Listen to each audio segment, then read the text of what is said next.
We don't have to worry about nothing, 'cause we got the fire and we're burning one hell of a something. They're gonna see us from outer space. I'm really sorry about Bob. It's nothing serious. No, it is. Like we're the stars of the human race. Where did you two go? When the lights started out, they don't know what they heard. Strike the match, play it loud, giving love to How did his father die? A surgeon never kills a patient. An anesthesiologist will kill a patient, but a surgeon never can. 'Cause we got the fire. Don't be scared, Mom. You'll see. You won't be able to move either. But you'll get used to Let it. it burn. Where is she? What did you do to her? Let it burn. We're gonna let it burn. I don't understand why I should have to pay the price. Why my children should have to pay the price. It's the only thing I can think of as close to justice. We can let it so they can put it out. Yes, y'all, it's going down right now. Episode 225 of the 22 Shots of Movies and Horror podcast is coming at you live and direct with the homie Double Shot J, also known as JP. And back in the house for a second straight week, we have the one and only Dave Zia Later from the Exploding Heads Horror podcast. And of course I'd be the Canuck, and still not giving a fuck, your host and forever, the toxic offender, Moves. What's going on, dudes? What's going on, boys? Hey, what's happening? I think I pronounced Canuck. I like over accentuated the K or something. It's like Canuck. That was weird. But I was going to ask about Canucks. I was listening to something the other day. It was a podcast, and I remember somebody talking about Canucks, but they say it in a friendly way. And me growing up in Buffalo, being so close to Canada, I always thought that it was a slur. Even though we had the Vancouver Canucks, that never made sense to me. But I was like, anytime somebody was talking negatively about a Canadian, the words would straight up be fucking Canucks. Fucking Canucks. So I always thought it was a slur. But right. Apparently it's not. Okay, see, when I was a kid, I used to think the Yankees was a slur, and I was like, but it doesn't make sense because they're the New York Yankees. Because a lot of Canadians, to refer to any American would be like, fucking Yankees, right? Like, that's what it was. And I was like, but it's not. But there's a team called the Yankees, and we know what the Yankees is. And I'm just like, okay, very confused. So, yeah, on the contrast of the Canuck thing, no, it's not a slur. It's just, it is what it is. It's Canuck. Yeah. Right, yeah, but isn't that something? But it makes sense because I had a good friend from Canada who was born and raised in Canada, but went to school, spent his high school, junior high and onward, he lived here, you know what I mean, in Buffalo. But I remember there was a few times he would say fucking Yankees as a derogatory thing. So yeah, that's funny. That's just being a product of Canadian. It's just, that's what it was. I don't know why it was like that. I mean, it's funny though. It is funny, right? But it's the same thing as saying the fucking Canucks, right? Fucking Canucks. Yeah, always dumb fucking Canucks. I would always hear that constantly. Like I heard the C word as much as I heard some other racial slurs. And believe me, in the 80s, being an Italian kid around Italian people, I heard a lot of fucking racial slurs. Oh yeah, Italians just there's no fucks given with Italians, man. There's no fucks given, man. I had a couple of buddies that were like straight up Italian growing up too, and it's funny like how their parents would talk. It's just like so normal. It's so normal to just talk. And I'm just like, what? Right? Like, I know. You're just like, did I just hear that? And it's like totally not in a like. It's just in a normal conversation type way too. And I'm like, really? Wow. Okay. I guess that's the way it's gonna be. But yeah, so what's going on, peeps, man? Episode 225. I was thinking about this off the top of the show. What the fuck we're gonna call this show, because it's like really random. I was thinking about that too. Like it's not there's no specific theme to this, because it's like if you guys didn't read the title of the show, it's or the movies that are involved in the show. It's like Killing of a Sacred Deer and Possum. It's two modern films that I don't know what you could put this into. I mean, animals in the title. like one movie is like crazy symbolic. I mean, I guess both the movies are symbolic. Yeah, I mean they're both symbolic type films. Like one's based off a Greek myth, and the other one's just ridiculous. I was thinking about calling it Killing of a Sacred Deer and then Possum is the bonus reveal because it's easier. Right. Yeah, I just Killing of a sacred possum. because we usually always have these pretty self-explanatory themes going on, like killer baseball flicks and stuff. But this one, I was like, wait a minute, I don't really know, because you can't really call it like symbolic or mythological because it doesn't really work for both. So Right. You know what's weird? One movie plays off like a Kubrick movie, and the other movie plays off like a fucking David Lynch movie. right. Yeah.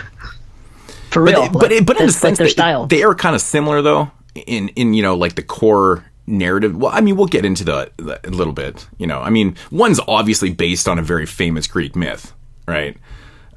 Which I actually remember talking about this specific myth in film class. We weren't talking about the movie. There was a movie made about it in like the 70s. Is it Killing of a Sacred Deer? That's a Greek myth? Yeah. Yeah. So it's based off the I can never pronounce her name. What is it? The Iliad or something? Yeah, the Iliad. Was it the Iliad? Yeah, that's exactly what it is. I can never pronounce it, but I remember it's a very simple thing, right? It's about it's hope I'm right. It's literally about, it's kind of like an eye for an eye tale, essentially, right? Because there was a sacred deer that was killed, and then this king basically told this, you know, the other guy that, you know, you need to make this right by sacrificing your daughter, which is what's the basis of the myth is, right? A freaking daughter for a deer?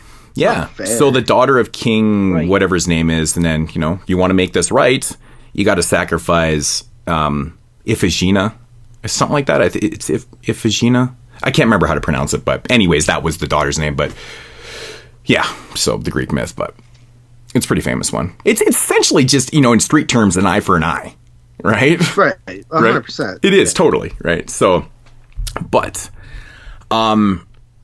so this just happened. I got to bring this up. Like 100% got to bring this up right now, because this literally just happened about an hour ago. And we were talking for like the last hour before the show, but I didn't mention it because I wanted your guys' reaction. Okay. On the show. Okay. So, all right, I gotta find. Okay, so how this whole is it good or bad? Okay, so I'll give you a little bit of context here. So, like, I've been on Instagram for 8 or 9 years, and I never get hate comments on Instagram ever. Like maybe once or twice. I've had minor things. Like no one ever really brings their venting or their hate comments or their trollness to Instagram, like in long formatted comments. But they did today. Okay. So this dude, and it's funny because I didn't notice the name when I responded back, but I'm like, okay, this has got to be the same dude that has trolled us and mentioned, I know he's a listener of the show because he's had different accounts on YouTube and stuff, but his name on here is HeartSeth9. Now, I recognize the Heart, because remember we had that one dude, his name was something Hart, and he was just like insane a couple years back. Patrick Hart? That's not him. No, it's a different dude. This guy was like, he was completely obsessed with us. And anyways, there was another name on there too, and it was something Seth, and then this all kind of came together, and it's like, this one's HeartSeth9. I'm like, it's got to be the same dude with all these multiple accounts. It has to be, because even reading back the way his English is, I think he might be foreign. I don't know. But so this one dude, he comments, Pavel Music, he's a fan. He comments on all my shit, and he's like, not gonna lie. He's like, not gonna lie, pretty disappointed on the Jeremy news. And I responded, we all are. And this was like a few days back, and then there was a comment today, and then this kind of started off a. I mean, I don't really get pissed off at this shit, but it is what it is. But I thought this was kind of interesting the way it was worded too, because this also involves Dave Z. So it says, and he's responding to Pavel Music, and it says, I will never listen to any show JP is on ever. Two-faced hypocrite. He is the worst podcaster I've ever listened to. His only point in every conversation is to take the opposite of everyone's lame. Or when y'all talk about an old classic movie, he has to tell a long, boring story about how he saw the movie back in the day. I knew from the first episode of Rue Morgue 200-something was like, why is he on this? How could Dave Z sit there without defending Jeremy exploding heads too? I went out of my way to make comments here and not on YouTube. Okay, so I want to understand what that even means. What is he talking about? What is he talking about? Dave Z not defending Jeremy? First of all, Dave Z was not on the show in question about why we parted with Jeremy in the first place. And to set the record straight, it wasn't just because of one comment on the show. It's been building for years and stuff. We have a mutual parting. Jeremy knew that he fucked up. He told us he fucked up, right? And I want people to understand that. We all talked about it, and he's like, it's probably the best thing for us. And we're like, okay, it sucks, but this happens with bands. It happens with everybody. It just happens. We're not friends. It happened before. Right. This is actually the second time this has happened. Jeremy. Right. So well, nobody knew that. To get the point across, we did not kick Jeremy off the show, right? It was a mutual thing. He knew he fucked up, blah, blah, blah. Okay, so then first of all, it's not Dave Z's place to defend Jeremy. That's what I he was wouldn't saying. do that anyway. Wait a minute. Why would, if I'm sitting here with you two, think of it from this perspective. So you guys, I get to come on the show and hang out with you two. I'm friends with Jeremy. I'm tighter with you two, of course. But I mean, how would this person who's listening, what would I say? You guys are talking about Jeremy, and you're not putting him down at all. You're just saying this happened, it's a change of, whatever the fuck it is. It's a difference of opinion and this and that, whatever it is. Why would I raise my hand and say, listen, you guys, I think you done fucked up. I don't think Jeremy really said anything wrong. Why would I come on the show and say that? This was my point with that, even if I felt that way. This was my whole point. I'm like, why would Dave Z be a guest on a show and be like, no, you guys are wrong for kicking off Jeremy? And like, first of all, it's not Dave Z's business. We were just letting everybody know. And, like the listeners, Dave is also a listener of the show. He's a fan of the show. So it's like we're talking to him too. We're just letting him know what's up. He's not here to defend. And I'm thinking to myself going, what the fuck? Like, what do you mean defend Jeremy? There's nothing to defend. He admitted he was wrong. That's true. Like, it's ridiculous, right? It was just absolutely ridiculous, man. So maybe he worded it wrong. Maybe this person's mad because I was the one that was here and Jeremy wasn't. Maybe it's like, oh, well, he's an asshole or something. Maybe because this happened. This is so fucking. And when you started to talk, I didn't know. Yeah. Full disclosure to anyone listening, I knew a little bit about things that happened in the background, not the whole thing, but when Mooch brought it up last week, you notice I got quiet. I didn't even know that was going to be addressed on the show at all. So I didn't know where they were at this point. That's full disclosure for me. So when he started saying it, I just kind of sat here quietly. I wasn't uncomfortable because I knew it, but I was like, okay, right. So that's what he's saying. They're going to talk about it. No big deal. But this is the second time this has happened to me. Mm-hmm. The other time it happened was once before with the Skeleton Crew when there was a falling out and there was things going on, and it was scheduling issues were happening, and it was Dan Chase wasn't on the show anymore, and it finally came to a thing like with you guys and Jeremy. So a show came out, and all of a sudden I was there, and things were being said, and I didn't say anything critically about Dan. I asked a few questions and this and that, but I remember there was some backlash from that. Like saying, so this has happened to me before, so it's so odd that it happened again because, what do you do in a position like that? I'm not going to why would I badmouth the people that I'm here and that I'm friends with, and why would I badmouth anybody on the show? Honestly, the situation has literally nothing to do with me at all. And there's no Jeremy doesn't need defending. No, that's the thing. There's nothing to defend. No, he admitted that he messed up, and to go on Moods' point further, it's not just a singular time or comment. No, it wasn't. There's more to it that we're not going to go into. And I went on to say that too. I said, you know what, man, it wasn't an isolated situation. It was, things have been happening for years. There's a lot of things that people don't understand behind the scenes of shit. It's like anything, right? It's like what you see from bands, right? Like you know what you know, but there's more to the story. There always is. Right? There's always that shit behind the scenes. And I'm like, bro, we just don't need to disclose that publicly because it's none of your business. Right? Yeah, did you ever watch like Behind the Music on VH1? Dude. Or like the E! True Hollywood Story about a fucking TV show? It's the same type of shit. Yeah. Also, his thing about, he said, my only point in the conversation is to take the opposite of everyone else's. Well, that's not true. He must be taking that literal. When it happens, he must be taking that literal because we joke about that, and I've said that many times about you. I'm like, JP is literal. He's the literal definition of a fucking devil's advocate, right? But I'm also joking because he doesn't do that all the time. And I'm like, it's just a thing to joke about because people kind of take what we say sometimes a little bit too damn serious and too literal. I'm like, no, it's actually kind of a fucking joke. He really does not do that all the time. But I will definitely point it out when I feel like he's doing it purposely, Because I know there is times, and I think JP will admit that he's fucking done it on purpose, specifically to further on the conversation and be an annoying fuck. But, you know, it happens, but he doesn't do it all the time. That's the point. I don't feel like I don't feel like I've even... There was one time that you admitted... Lately. We were actually Skyping one night. I can't remember what movie it was or whatever, and you're like, I purposely got you going. And I was like, I know you did. You're playing devil's advocate for this. And the funny thing was like, in my heart, I'm like, this motherfucker knows that he's just playing. Okay. He's agreeing with me, but he wants to piss me off right now. But here's the thing too, is I'll never take a stance of something I don't feel either way. Right. Like if I'm not going to lie and say, oh, I feel this way about the movie just for conversation's sake. Like I might say like, I could see where somebody might feel this way, but I don't, or whatever. But also, I don't feel like I feel like in the last like months, it's been you and Dave Parker. I don't feel, or me and Dave Parker. I don't feel like I've really had the opposite stance very often lately. No. But also the thing about when we talk about an old classic movie, I have to tell a long, boring story about how I first saw it.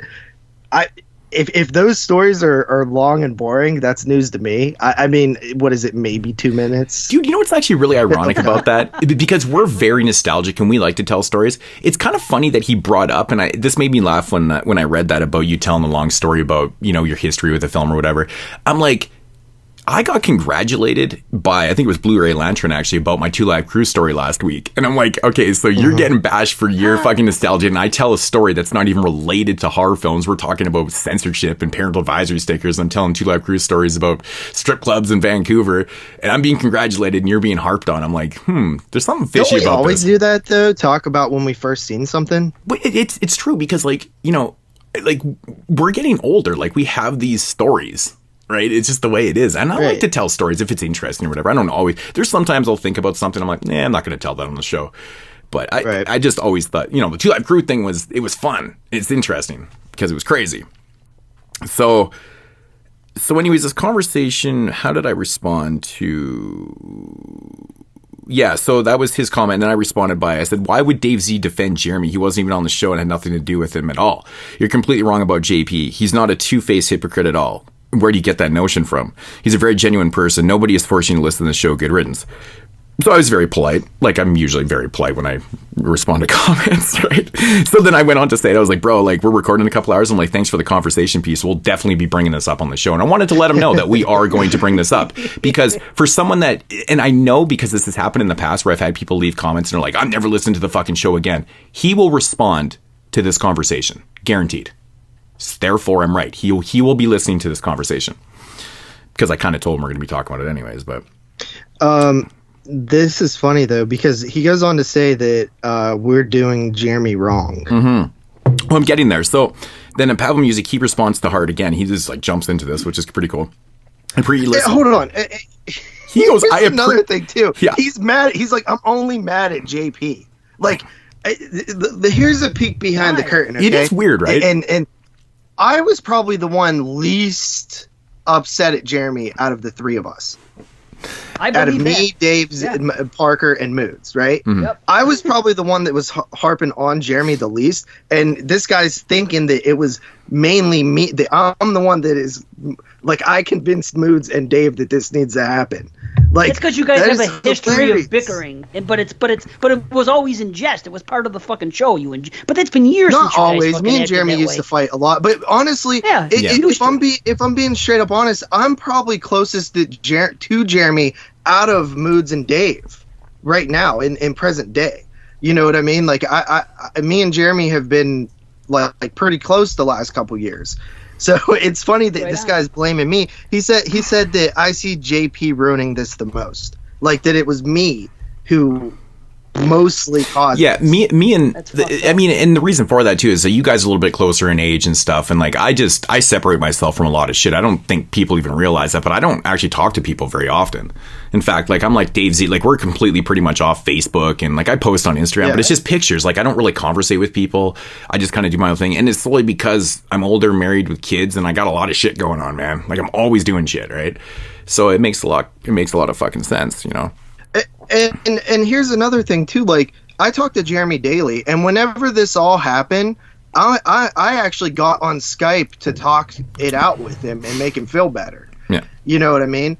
And so, like, for me to get the blame of it is, like, fucking crazy to me. No, and I thought it was the same an thing. equal part decision. Mm-hmm. Like, we all agreed, including Jeremy, but to say that it's like I'm manipulating behind the scenes is like so off base to me. Right. No, dude, it's typical online bullshit. Somebody doesn't like you for some other reason, so they're gonna pin it on you. And as far as JP telling stories, that's fucking stories are the best shit. That's like I said last show. I'm repeating myself again, but any ass can come on and fucking say we're gonna review this movie for 45 minutes and fucking okay, I would give it this rating, or I don't, and I move on. That's what separates a good show like this and other shows, that you care about what the hosts have to say and you like their stories. And guess what? If you don't like their stories and you don't care about the host, then don't fucking listen. Sorry, I shouldn't say that to 22 Shots audience, but that's the way I feel about every show. But it's like it's a typical shit, man. People are like, oh man, and people did respond to us talking about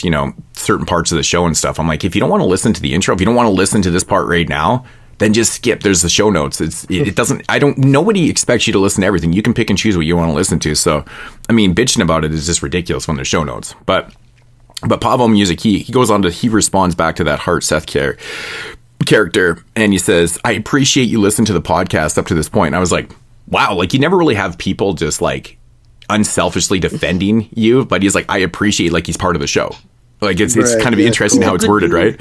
Also, you're entitled to your opinion on podcasters on 22 Shots. Hope you find another show to listen to. 22 Shots and Exploding Heads are my two favorite shows, and I fully accept all jokes in my comments made. My disappointment lies that a member is down, but maybe due to a joke. But they run the show, and I'll accept it if it is for what it is. Whatever podcast you choose going forward is your choice, as long as you continue to support horror. Right.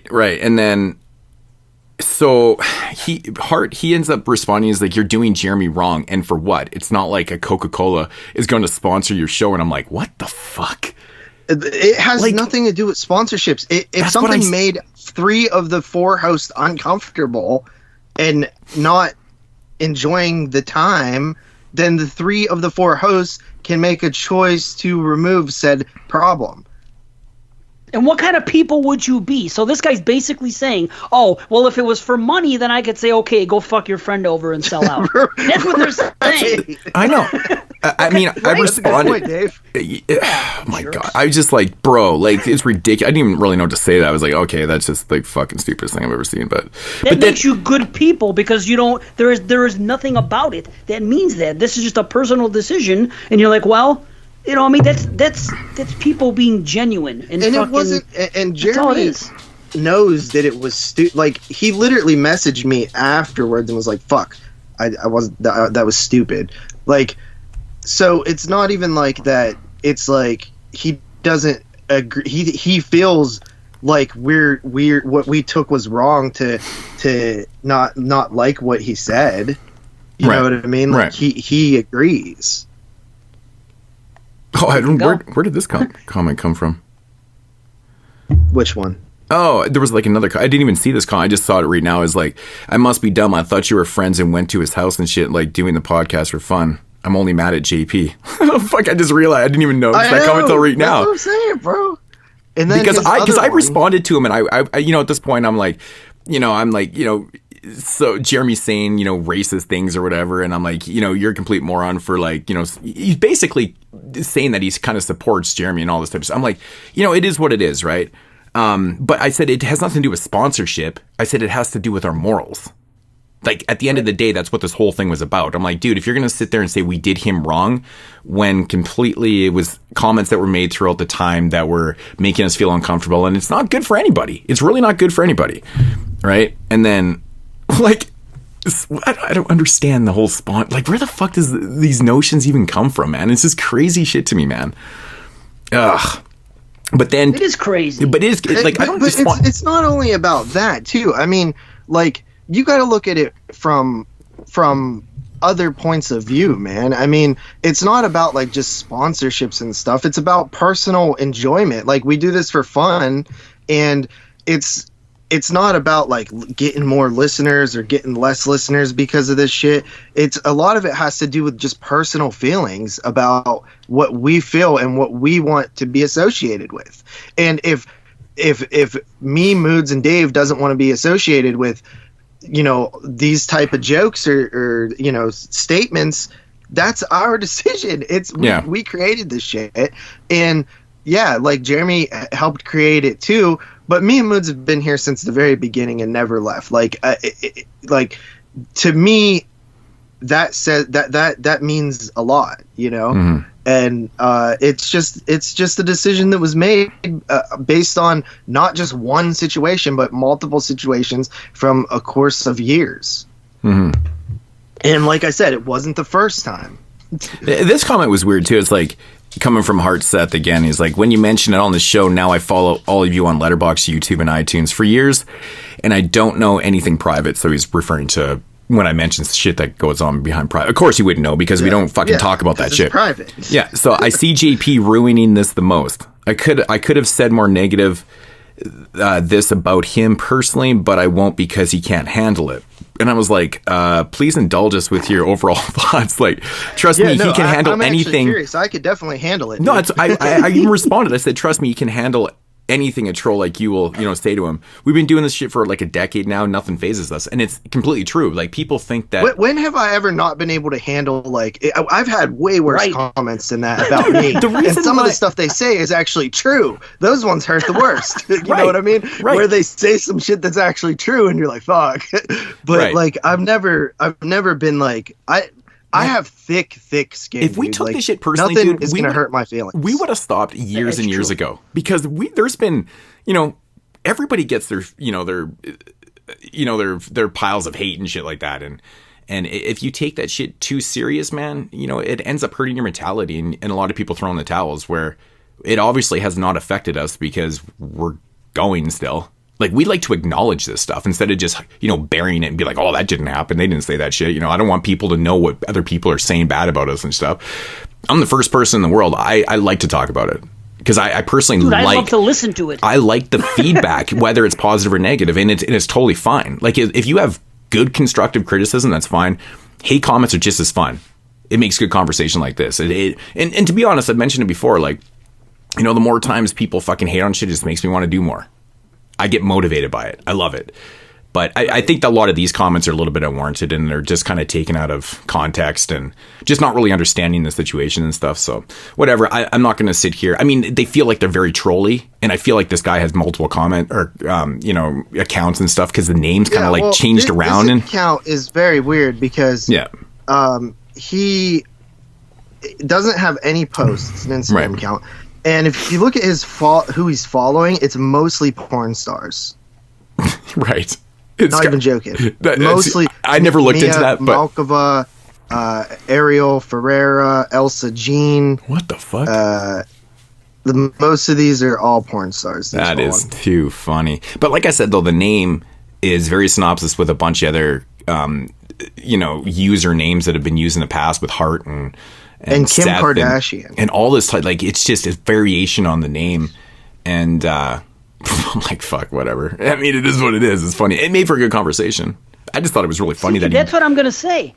Mood, that's exactly it. You guys will talk about it, as will I on any show I do, and that's what I like. So many other shows, you know, they always say, well, we're not going to acknowledge that. No. And that's fine. I understand we're going to take the high road and we're not going to, you know, don't feed the trolls. I get all that. However, as a listener, I don't know if I'm a fucked up person, but I love listening to stuff like this. Yeah. I enjoy it. It's exciting. It's out of the ordinary, instead of just coming on here and just saying, well, did you hear they're going to have someone's been going to be in the Nightmare on Elm Street remake. They cast somebody else now or something. You know, the same shit you hear on every fucking show. Right. See, I don't know. To me, this stuff is fun, and I'm glad, you know, you guys talk about it. To me, that's a positive for a show. Mm-hmm. Negative shit. Yeah, I mean, I'm not afraid to, because I actually really, I think it's right. It's right. I mean, we say things on the show, and, you know, we can be accountable for certain things and stuff, but like when listeners respond, like, you also have to hold them accountable for what they're saying too. So I'm going to talk about it. right? I hope he listens to this. Yeah, I mean, I told him I'm going to talk about it, and like when I say shit like that, I follow through with it. Like, I'm not just like blowing smoke up your ass, bro. I'm like, oh, I'm going to scare him into listening to the next episode. I'm legitimately going to fucking talk about it and read it out word for fucking word. It's fun. Honestly, like, he says that I can't handle it. I'm not even upset over these comments. Like, I thought that most of it was kind of hilarious. That's why I responded. I'm like, of course you can handle it, man. We haven't been around for 10 years because we can't handle, comments like this. In fact, it's the polar opposite. It's the polar opposite. It motivates us, and now we're just like, we're buzzing from this, man. It's making us want to do the show more. It's awesome. It's great. And Thank also, you. like, just to throw this out there too, man, like, none of us are like ecstatic that Jeremy's not on the show. No, it doesn't. Like, we're kind of bummed out. Like, it kind of sucks that it didn't work out. You know what I mean? Like, one, it's fucking harder to make sure we have 3 hosts on shows. That's a pain in the ass. And 2, like, we like Jeremy. I do. You know? I mean, he literally texted me yesterday and told me, "Do you love me and happy birthday and shit." You know what I mean? It's not like we hate Jeremy all of a sudden. That's why you're fucking more. I didn't even fucking say happy birthday to you, man. I forgot about that. Yeah, me too. I didn't even know. Well, it's because I'm not on Facebook, so I don't get those notifications. I can't remember people's birthdays. I can't even remember my fucking wife and kid's birthday, man. They're 2 days apart in March. No, dude, I never would get mad at someone for getting a birthday. That's one of the stupidest things to get mad at people for. Right. Because it's just so easy to forget. You know, it's like, especially if you're someone like me, like, I don't even fucking pay attention to the date, bro. Like, I'm just like, I just go with the flow, you know? Right. And, so, yeah, but no, yeah. So, yeah, he texted me yesterday. We bullshit all the time about other shit and stuff like that. We're all still friends. It just happened this way, and that's what happened. And there's like, nobody's like sitting here jumping up and down excited that we got rid of him finally. You know what I mean? Yeah, it's like some people wanted. They're putting it on us like we fucking wanted this to happen and shit. I'm like, why would we want this to happen? Right? Like, this makes no sense. Why would we ever do something for 10 years and just be like, bro, see you later, man? No, you know how it is. He's just a Jeremy fan. You know how fans are. You know what I mean? Of anything. Nice to see the Jeremy fans come out of the damn woodwork whenever something happens. It would be nice if we had those guys, people to like, Jeremy's the worst podcaster ever. It's so incredibly odd, though, like how people.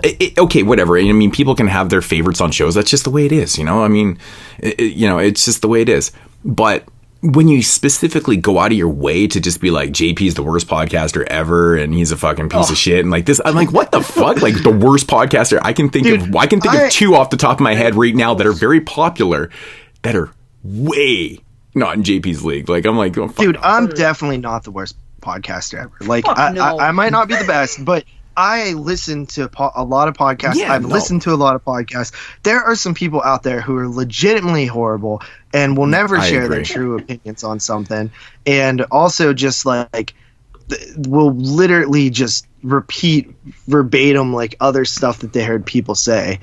Now I know who's doing all the thumbs downs. It's kind of funny, man. Like, my videos lately have been fucking, like, I obviously don't get the views I used to and stuff, which is totally fine. But it's funny because the only hate that I'm getting on right now is the fucking Rue Morgue videos. Wait, you're getting hate on the Rue Morgue videos? All my videos are like 100%, except for hip hop. The hip hop videos always get thumbs downs because I have some horror fans that don't agree with me doing a second half of the channel. They don't like that I do music. I've had people say to me, they're like, hip hop doesn't go with horror. I'm like, I don't give a fuck what you think. I'm going to keep doing it because I like music and that's what I do. And like, this one dude is like, yeah, I just thumbed down all your videos. And I'm like, oh, thanks for telling me that, because that's very noble. No one ever tells you that. But whatever. I don't really give a shit. But the point is, like, all my recent like reviews that I've done for, the PR reviews and shit like that, and the Rue Morgue ones are the ones that are taking the ass end of shit. And I'm like, and I'm reading these comments going today, well, it's quite obvious who's doing the thumbs down. He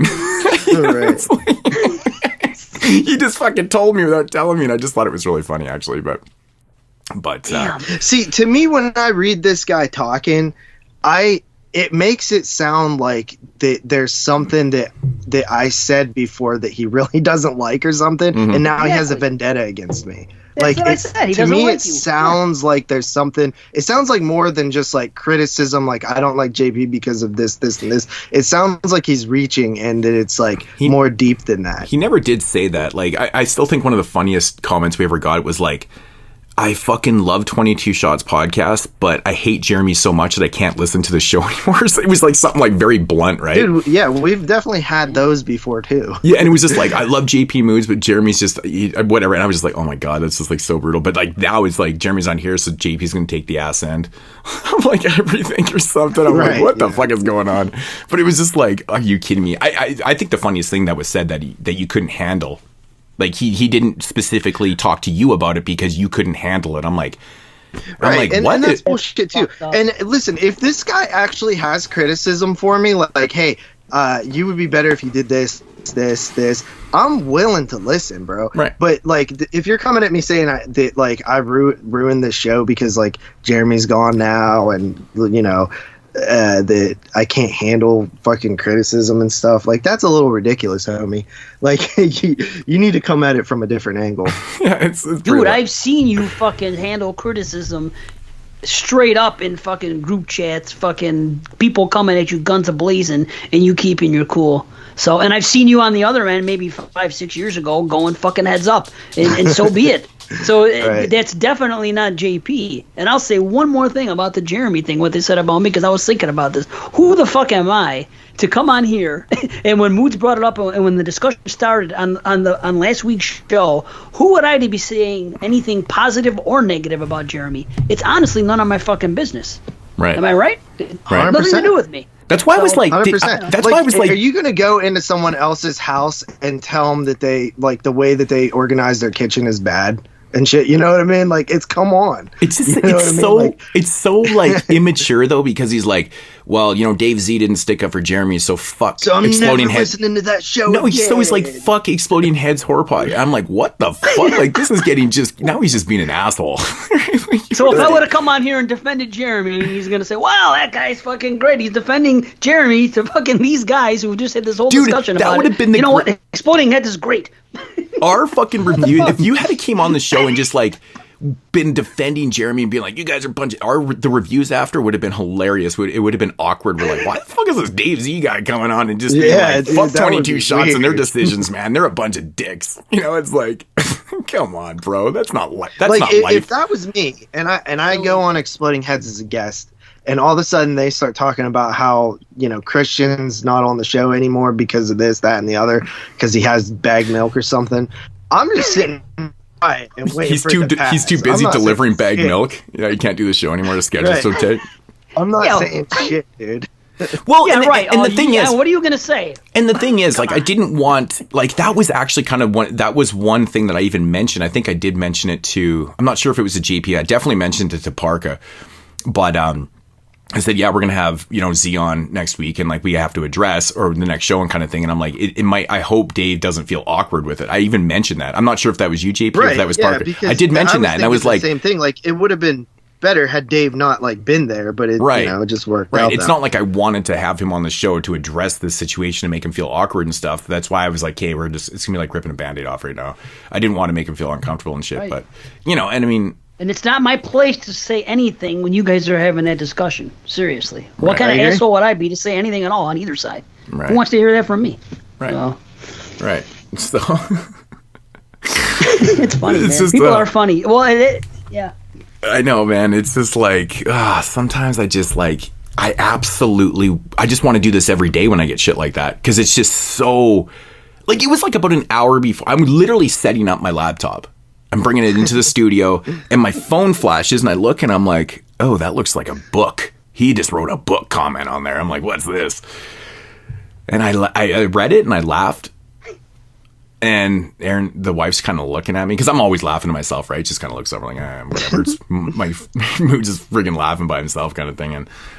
And I'm like, this is going to be a great conversation for the intro. That's all I said out loud.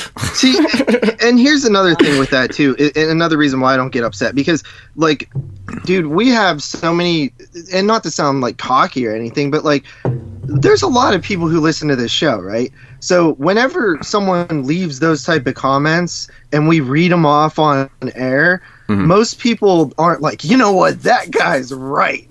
Most people are like, what an idiot. You know what I mean? Yeah, that's never happened once. That's never happened once. It's like, right, like you kind of make yourself look bad whenever we actually discuss this stuff because it's kind of just insane. the way that the things that you were saying, like, just, I don't think that they're obviously about me, so I'm a little bit biased, but I don't think they really apply that much. It's not even a bias. Like, I was defending the shit out of you. I'm like, bro, like, everything is just unwarranted here. Like, it's just not correct. You're just talking shit right now.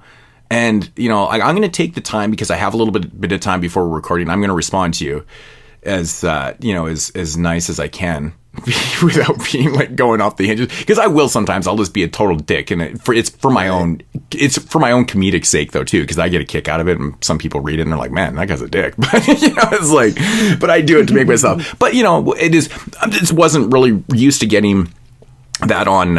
It's funny that he mentioned that he saved it for Instagram than YouTube. I'm like, that would have been a way better place to put the comment on YouTube, because more people see that. Like Instagram, like I get like 20 or 30 likes on fucking pictures, you know, from the podcast. Like, no one's gonna read your comments, bro. So moods. You know what the funniest thing about all of this is? Just last show, you were talking about how fucking drama-free Instagram is and how you love it. It's like when you're hanging out. You know, I literally have only, and it's kind of funny actually. I think this might be the third or fourth time I've ever had a comment that was, you know, straight hate kind of thing. One of them actually was when I was beefing with Spalding69, another YouTuber, and his girlfriend got on there and called me an ugly piece of shit, and I burst out laughing. I was like, "That's the funniest shit ever." But besides that, though, I think there was one comment that someone called Jeremy piece of shit on there, and someone else called JP he was an idiot for his opinion, or I'm just like, he's an idiot for his opinion. I'm like, okay, I'm not even responding to that. I don't even think I respond. I'm like, he's an idiot for his opinion. So you admit that it's an opinion. Everybody has an opinion, bro. Who cares? So, but it was not even directed at me. So all this hate shit I got, none of it's actually been directly at me, except for I'm an ugly fuck. But which, you know, I mean, it's fair enough. Whatever. I'm not gonna get mad. You know, it's like, but she didn't see you back when you had a skullet. No, she hasn't seen the beauty in me right now, man. It's amazing, dude. It really is amazing. I'm gonna put my hair in braids soon. It's gonna be awesome. But it's also funny too that like he basically says that he doesn't listen to the show, but he had to have listened to that, right? Dude, it's funny how many times you get shit like that. Like, what do you mean you don't listen, but you happen to listen to this one? Right, yeah. I don't understand where that's coming from, but actually it is funny because it was probably about, I don't know, man, just after I got that comment on Instagram, somebody actually commented. This guy has commented before, and this is actually on the podcast, and it says, how is Jeremy thing not a bigger deal in the comments section? Have y'all only listened to 5 episodes? NES Roller is a founding member of this. Am I the only fan of his? Because I kind of mentioned it. I didn't see that one. Where did that come in? Apparently it came in. Yeah, it was about 12 o'clock my time, so a couple hours before. It was just after I got the one on there. I just made a joke about people's attention spans. I'm like, because it was a little bit further. It was a little bit further. Yeah, it was a little bit further into the intro, so it wasn't addressed at the beginning like this one. So people probably clicked off halfway through and missed the whole. I didn't call it. I think in the show notes I call it 22 Shots announcement or something like that. You know, I kind of kept it a little bit cryptic, a little bit. So it is. I didn't need to be. You know, it is what it is. But to make this guy feel a little bit better, not only was NES Roller 22 a founding member, you could probably actually say that it was his idea. It was his idea. He kind of created this show in a way. He wanted to do a podcast.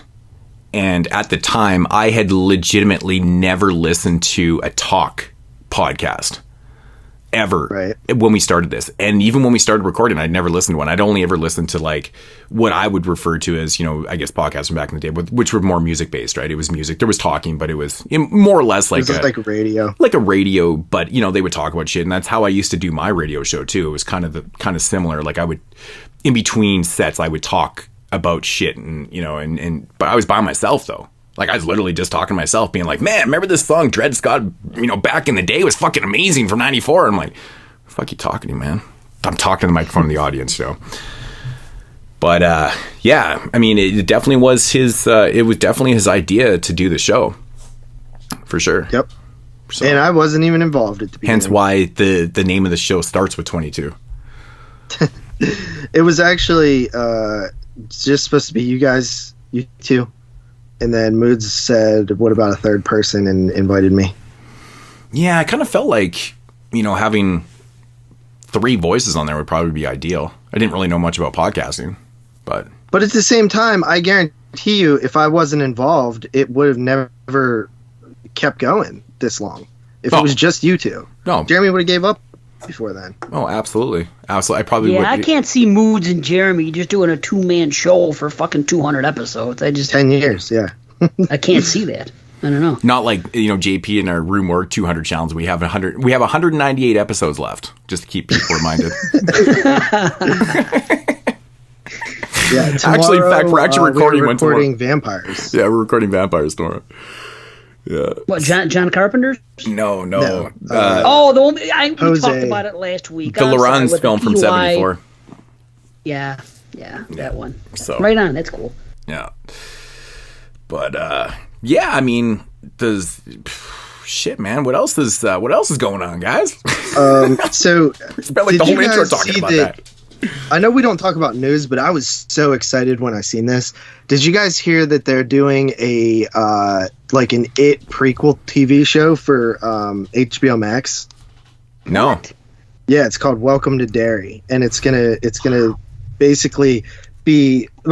And I've always said this too. Like when the last 2 movies came out, I was like, they could do either a sequel or at very least a prequel to this, because not only do they mention a lot of the lore in the movies, but like in the book, there's a rich history of Derry and like all the shit that happened over the course of the years. That you could just keep making more stuff like the Old West stuff and the ironworks and all that. Well, yeah, because in the narrative, it's every 100 years? Is that what it is?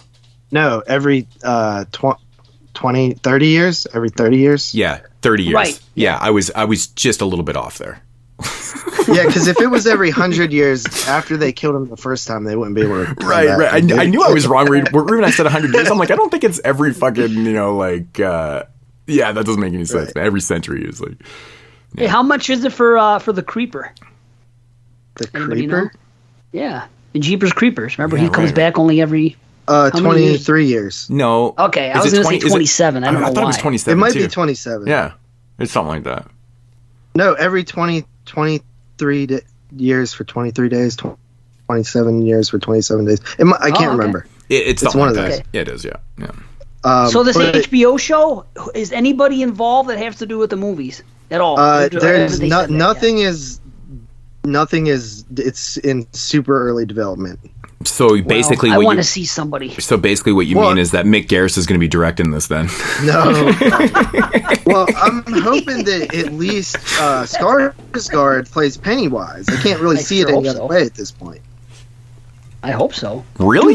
You actually think he would return to TV to do the Pennywise character again? Yeah. Well, I mean, he did some TV. He did what do you call it? The Castle Rock Stephen King show. You know what? I never checked that out. I was interested because, like, I was always super bummed out when Stephen King got away from the whole Castle Rock, I guess, world, right, in his books, because he stopped using Castle Rock in his books at a certain point. And remember, like, there was, like, I remember reading articles on Castle Rock, and, like, you could kind of incorporate all the books into certain parts of Castle Rock, and, like, it painted this picture, and I'm like, wow, this world of Castle Rock is huge.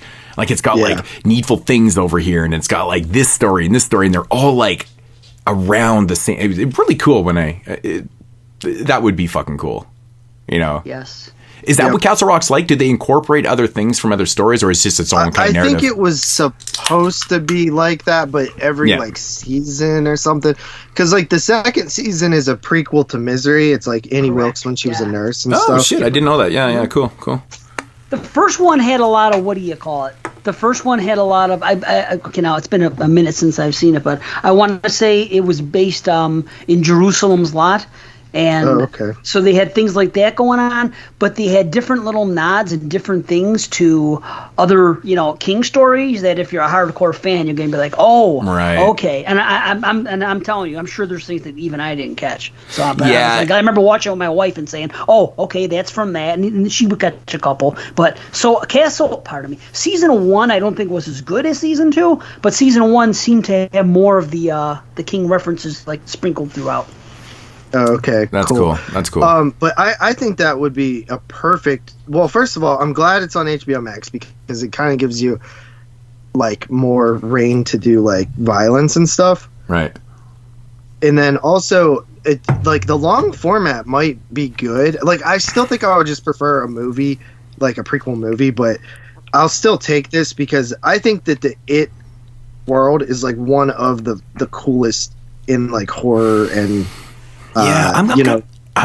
it's very rich. I'm kind of the same way, so dude. Untouched. When it comes to movies versus TV series and stuff, I'm like, my mentality tells me that, bro, Moods, you don't got time for fucking TV series, man. You can't watch 10 hours of this shit, but I can sit around and watch 7 movies in a row, which is like completely blasphemy in itself, right? I could have watched the whole Castle Rock, but I wanted to watch 7 movies kind of thing. Spend way more time. But yeah, I think the movie format is just it's more like convincing and relatable. It's like, okay, I can spend, 3 hours watching this and then just kind of get the same type of thing. But I do like the idea of something like Castle Rock being a series because I think there's a lot to explore, especially if you're going to put all these little anecdotes and stuff in there. Like I could just see them having characters like, second and third, type of secondary characters, from other movies and shit, and you kind of throw them into this mix and you're like, oh shit, man, that's like a background character from like Needful Things. Like shit like that I love. You don't necessarily have to catch on to it, but if someone tells you about it, you're like, that's fucking neat. That's awesome. I'm going to rewatch that shit. Right. So. And they did do that in the second season. I just don't think it was as pronounced. They did it more. It seems like the first season, they really set out to do that. They still did it in season 2, just not as much. But I still think 2 is a better season overall. But Mood, you know what I do? You know what's great about TV shows?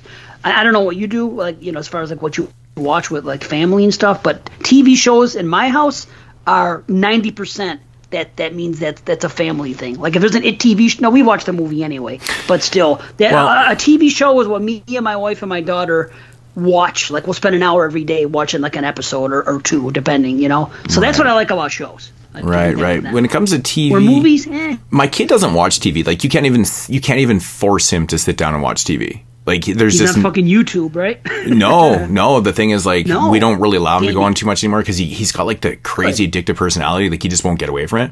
But when it comes to TV, it's not like that though. Like he won't watch TV. He just won't. He has no interest in movies. He has no interest in TV shows, anything. He's just doing his own thing all the time. So it's not like the worst thing in the world. But when it comes to TV, my wife, she watches like every show that's on Netflix, and like half the shit I just have no interest in.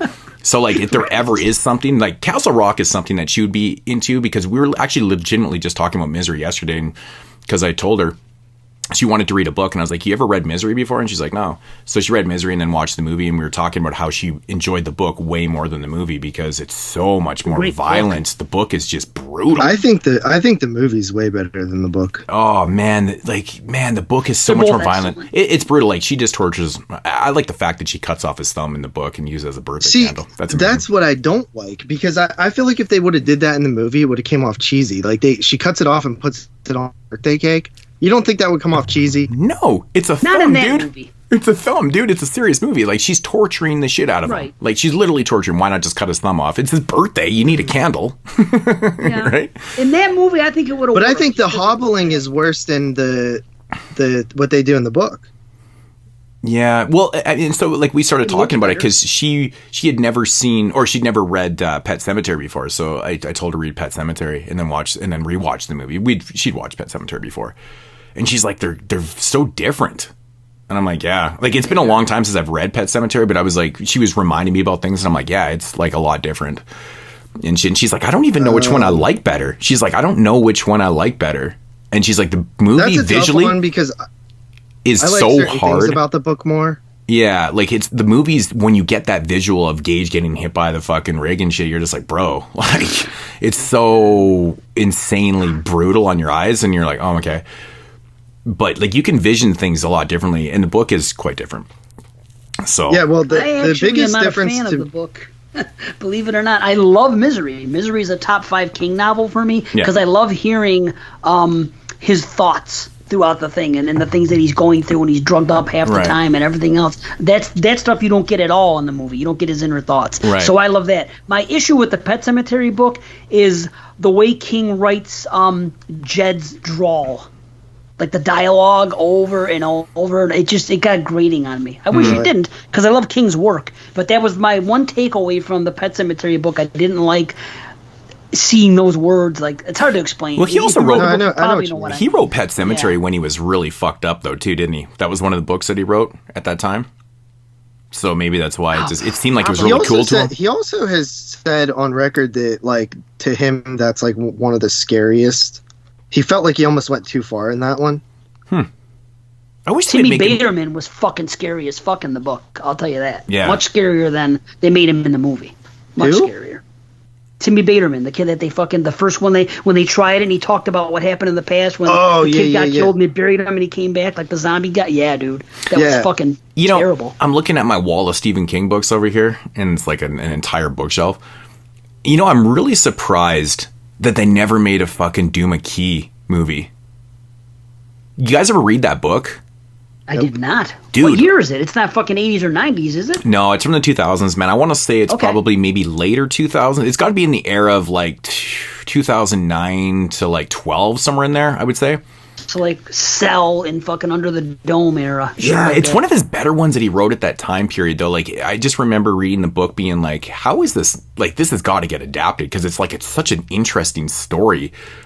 And it's so visual. Like, I let the wife, she read that one years ago too, and she's like, holy fuck, this thing would be cool as like, because it's so visual when you're reading it, right? It'd be kind of neat to see it on the big screen. And it's an interesting idea and shit, but I highly recommend Duma Key, though. It was like, it's a full-fledged novel, and it's it's not like a 900 page book, so it doesn't kind of, you know how Stephen King kind of overdoes it at times? Gets very descriptive on things. It gets a little bit People drawn say out that, but I never actually feel that way when I'm reading it. I feel like I love it, honestly. There is moments in certain books where I'm just like, holy shit, dude, you just spent fucking 450 words closing a door. I'm like, man, that's a little bit much there. But Duma Key it's a really interesting story, and I never hear anyone talk about that. It's kind of interesting. Yeah, I never really heard about it much either. Yeah. It's weird. Yeah. The thing that is the most different to me with Pet Sematary and the movie is Judd's wife, because she's a big part of the book. Right. She's non-existent. That's the big one of the biggest differences for sure. Yeah, I remember the wife talk. Yeah. Yeah, and but I'm curious to see what they do with this prequel that's coming to Paramount Plus Paramount Plus. It's set in the Indian days of the Micmac burial grounds or whatever it was. You know? It's creating the mythology, right? Or just which to me that's like the best place to take it, because it's like untapped land, you know? Right. Yes. It could work. It could be cool, or it could just be really cool, but not really tie in much to the. You know what I mean? Sometimes something's really good. Like for example, the perfect example for this would be the last Paranormal Activity movie, The Next of Kin, which was good. The first time I watched it, I didn't like it at all, because I'm waiting for all the tie-ins as to why does this lead to PA, and it never does. But then I watched it a second time, and I said, okay, now I know that it has nothing to do with it. Let's just take it as a movie, and I enjoyed it. So that could theoretically happen with this Micmac thing. You don't go in too excited looking for all these, these tie-ins to Pet Sematary, because you could be disappointed. Moods, I wanted to ask you this while I was here about your wife and Netflix. Did she watch? Because I just finished this one with my family, Midnight Mass. I am not sure.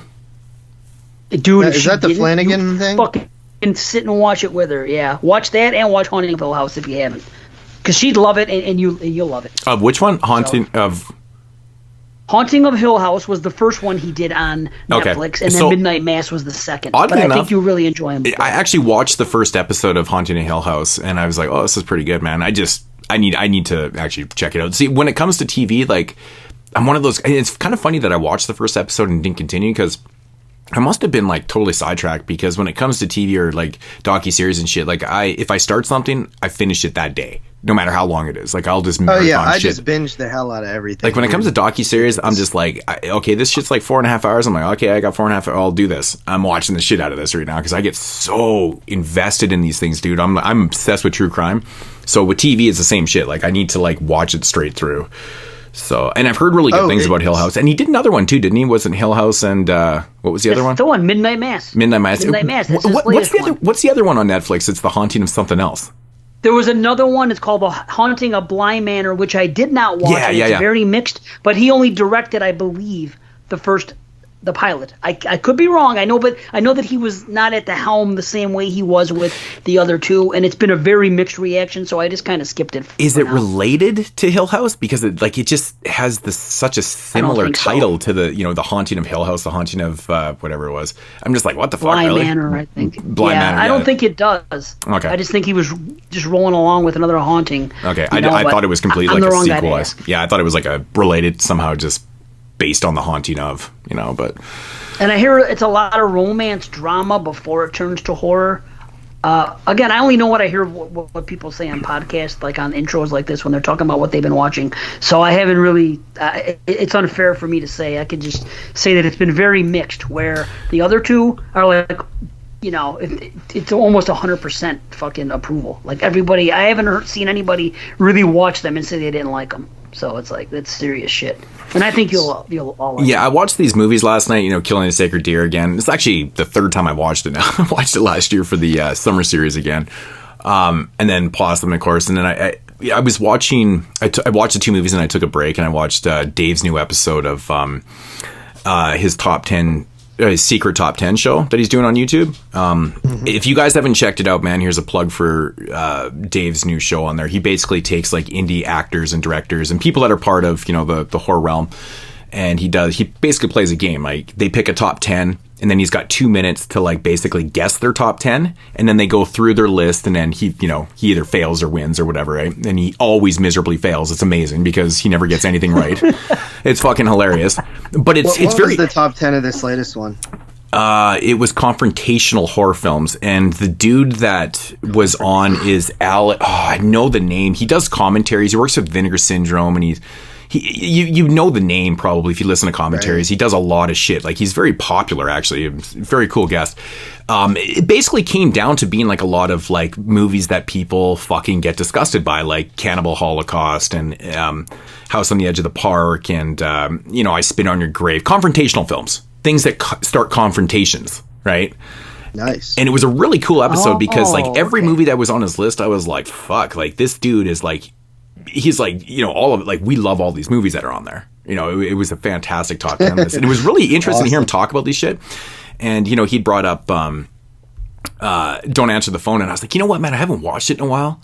And I'm like, I got to check it out because Nicholas Worth's performance in that film, I think, is like one of the greatest performances ever in an exploitation film. It's got to be one of the funniest things ever. It's just so over the top and it works so well. So I rewatched it again last night and I was like, fuck, this movie it's amazing. It's such a good movie. It's just so sleazy. It's so over the top. It's so ridiculous. The score is amazing. It has so many different notes. Like the score music, it goes from like porno sounding music to like synth to like this, that. It's amazing. And then it got me thinking because they briefly mentioned, not briefly, but they talked about Last House on Dead End Street, right? And you guys know the history with that film or how nobody even knew who directed it and, for like 30 years kind of thing, right? Anyways, Vinegar Syndrome a few years ago put out another movie by the same director because it eventually came out who had directed and stuff. It was actually the guy that stars in the film. And so they put out one of his very good porno films called Corruption. And it's like a porno movie. Like it's an actual film with hardcore sex scenes in it, right?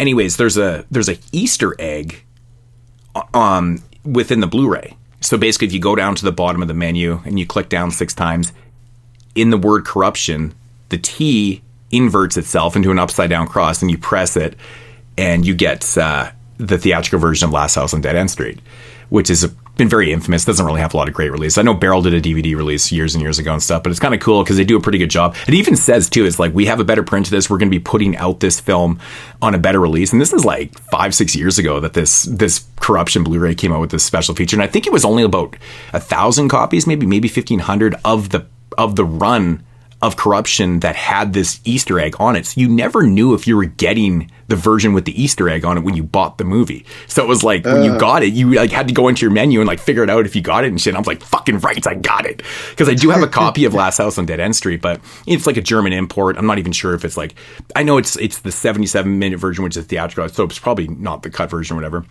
But it's pretty cool. So I rewatched that again, and it's just like such a fucking, it's a bizarre ass film and very enjoyable. So I'm not really too sure where I was going with this whole conversation, but anyways, I ended up watching those movies after and just really. Because I wanted to plug Dave's Secret Top 10 show, but it just got me thinking. I was like, I really enjoyed everything that they talked about. It was one of the longer episodes. It was about 73, 75 minutes, but super fun. So have you checked out any yet, JP?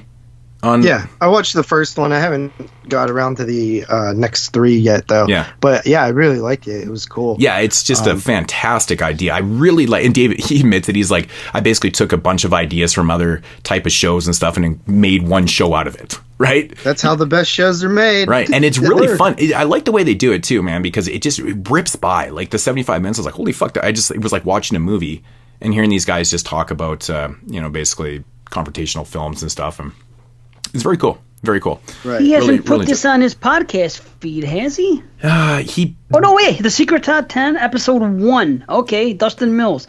I think he just put 1 on there, and that was it. Because I've been waiting to see him because I listen. Okay. Yeah. But, that's the thing. Like I'll check out the videos and stuff because I actually like to see them too. But if he's got video forms, then it is what it is. But yeah, apparently they are coming to the feed, so. Just stay tuned for those, I guess. Also, Moods, you mentioned true crime, and I'm also a fan.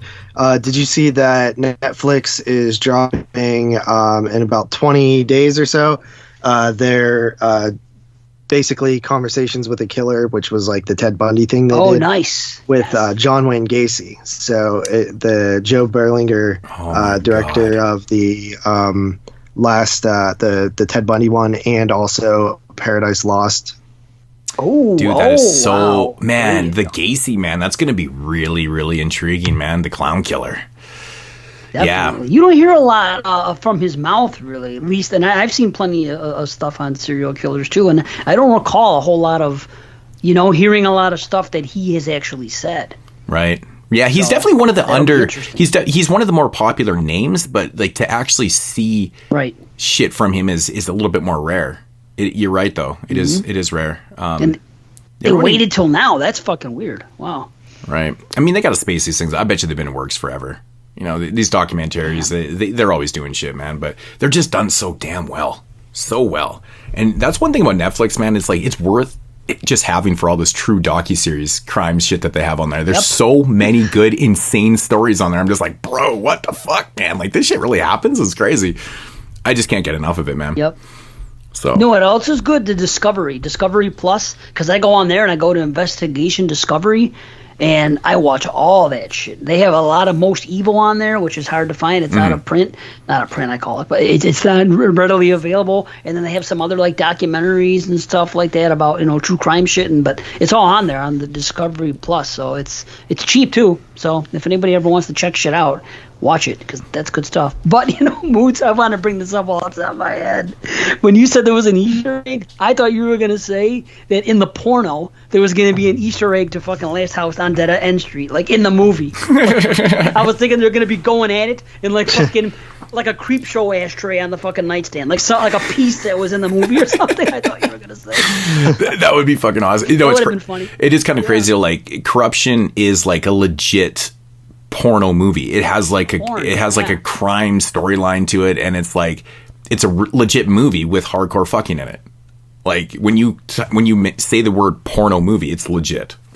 It's a very well made movie. It's got Jamie Gillis in it, very very famous porn star from the 80s and stuff. And oh yeah, it's a good movie though. Like Corruption's a good fucking film. Like it's crazy too to think of that he came from Last House on Dead End Street, did that kind of low budget thing, and then this movie just looks so polished. It's crazy. It's pretty bizarre that's like porno, but if I'm gonna watch something, I'm gonna watch something like that. At least it's got a narrative to it. It's not 4 hours of clips. Wait a minute. You're telling me you'd rather watch that than an actual porn when you want to watch porn? No. I generally can't. I mean, honestly, dude, like a 2-hour porno movie would last me like 7 years. Time? I don't have. It'd take me 7 years to get through. It's like 30 seconds at a time. It's like. Right. So you don't need to have a lot of them. No. I'm just making sure, because you don't see that. Like this day and age, we're all like so programmed at this point just to go online and freaking, find a 10-minute video of someone that you like and watch it and it's over with. But like back in the day, what the stuff I was coming up on, I would steal like freaking 80s and 70s porns from like my friends' parents and shit, or this, and things would get passed around, but you would actually, I'm not saying I sat and watched a porno beginning to end, but it was a different world. You would watch a little bit, you would see what was going on in the dialogue, and then they would get right to it. And that's just how we came up. Eventually, by the time I was, a little older, I was fast forwarding through that stuff. But, now the idea of like porn as a movie, like on film, I think about this. People would fucking go to the theater and spend their money to go and sit down, just like what's the thing gives that speech in fucking Boogie Nights. I want them to stay after they've come, or something like, you know what I mean? Like making art. Right. It's so different to think about modern porn, what people think about with porn. Like you could watch it on your phone as compared to the way we came up, depending on what generation it is. Right. It's just so radically different, man. Yeah, man. Well, even myself, like, who's very younger than you guys, like, my porn growing up was a stash of VHS tapes of my uncle's, and like he had all the classic titles like Debbie Does Dallas and shit from the 70s. Yeah, Deep Throat and all that shit. Yeah, I'm my knowledge of 70s, mostly 70s, but some 80s porn as well, is probably far superior than that of people my age. So, like, but no, dude, these movies were actually films. Like, they had story. Some of them had amazing music, not just like cheap porno music either, like great music, and even soundtracks, and stories and lighting and camera work outside of the porn stuff. But yeah, they definitely don't make porn like that anymore. They definitely there's don't. No music anymore. If I see music, I turn it off. That's the point I'm at now. I came up on music. Now I want to hear what's going on. It seems like the last 10 years or so, music's been weeded out. But if I see music, I stop watching it. I don't know how other people feel, but it's just the way it seems to be now, that music isn't even there anymore. No. I was like, wow, I was missing out on all this. I like hearing what the girl's saying. But anyway, I'm not going to get too deep in the woods. But too deep in the woods. It's just a whole different world. It's a 70s and 80s porn reference right there, man. Deep in the woods, man. In the bush, yeah. No, it's totally different. Totally different, man. When I first moved to Vancouver for school, man, they still had porn theaters on Granville Street. Like, I never went in one. Actually, my roommate did. He had to check it out, man. He'd never even heard of, like, he was from the East Coast, right? And then they just, I guess, a little bit more PC over there. I don't know what the fuck. He's like, what the hell's a porn theater? Like, you can go into a theater and watch porn? I'm like, yeah, bro. So he went in there and he was like, ew, it was disgusting. There was like guys like kind of sporadically spread out through there, and they were obviously doing things to themselves. And he's like, oh, I got to get out of here, man. And I'm like, I couldn't bring myself to go into one. So I can't even tell a story about being in a porn theater because I never actually went in one, but I've just seen the insides of them. But I was like, that's probably enough for me. But they still had them in like 2000. There were still porn theaters. Wow. Isn't that crazy? Dude, in the 80s and early 90s, we had a peep show here. We had this one place called Good Time Charz. Oh, they still had peep shows too. Yeah, it was but like there were still a couple left, and I was like, fuck. I think it was about 2002 when the last ones closed down in Vancouver, and I was like, it was pretty much the end of an era for that type of porn. And they really started to clean up that era. It was pretty much like pizza joint, like dollar pizza joint, pawn store, and then porno store. That's all Granville was. And then it was mixed in like random like vinyl places and shit. This is the early 2000s, right? And then they really started to kind of get rid of all the porn. There was so much porn, dude. It was just porn. It was like 42nd Street in Vancouver. It was ridiculous, but yeah. Wow.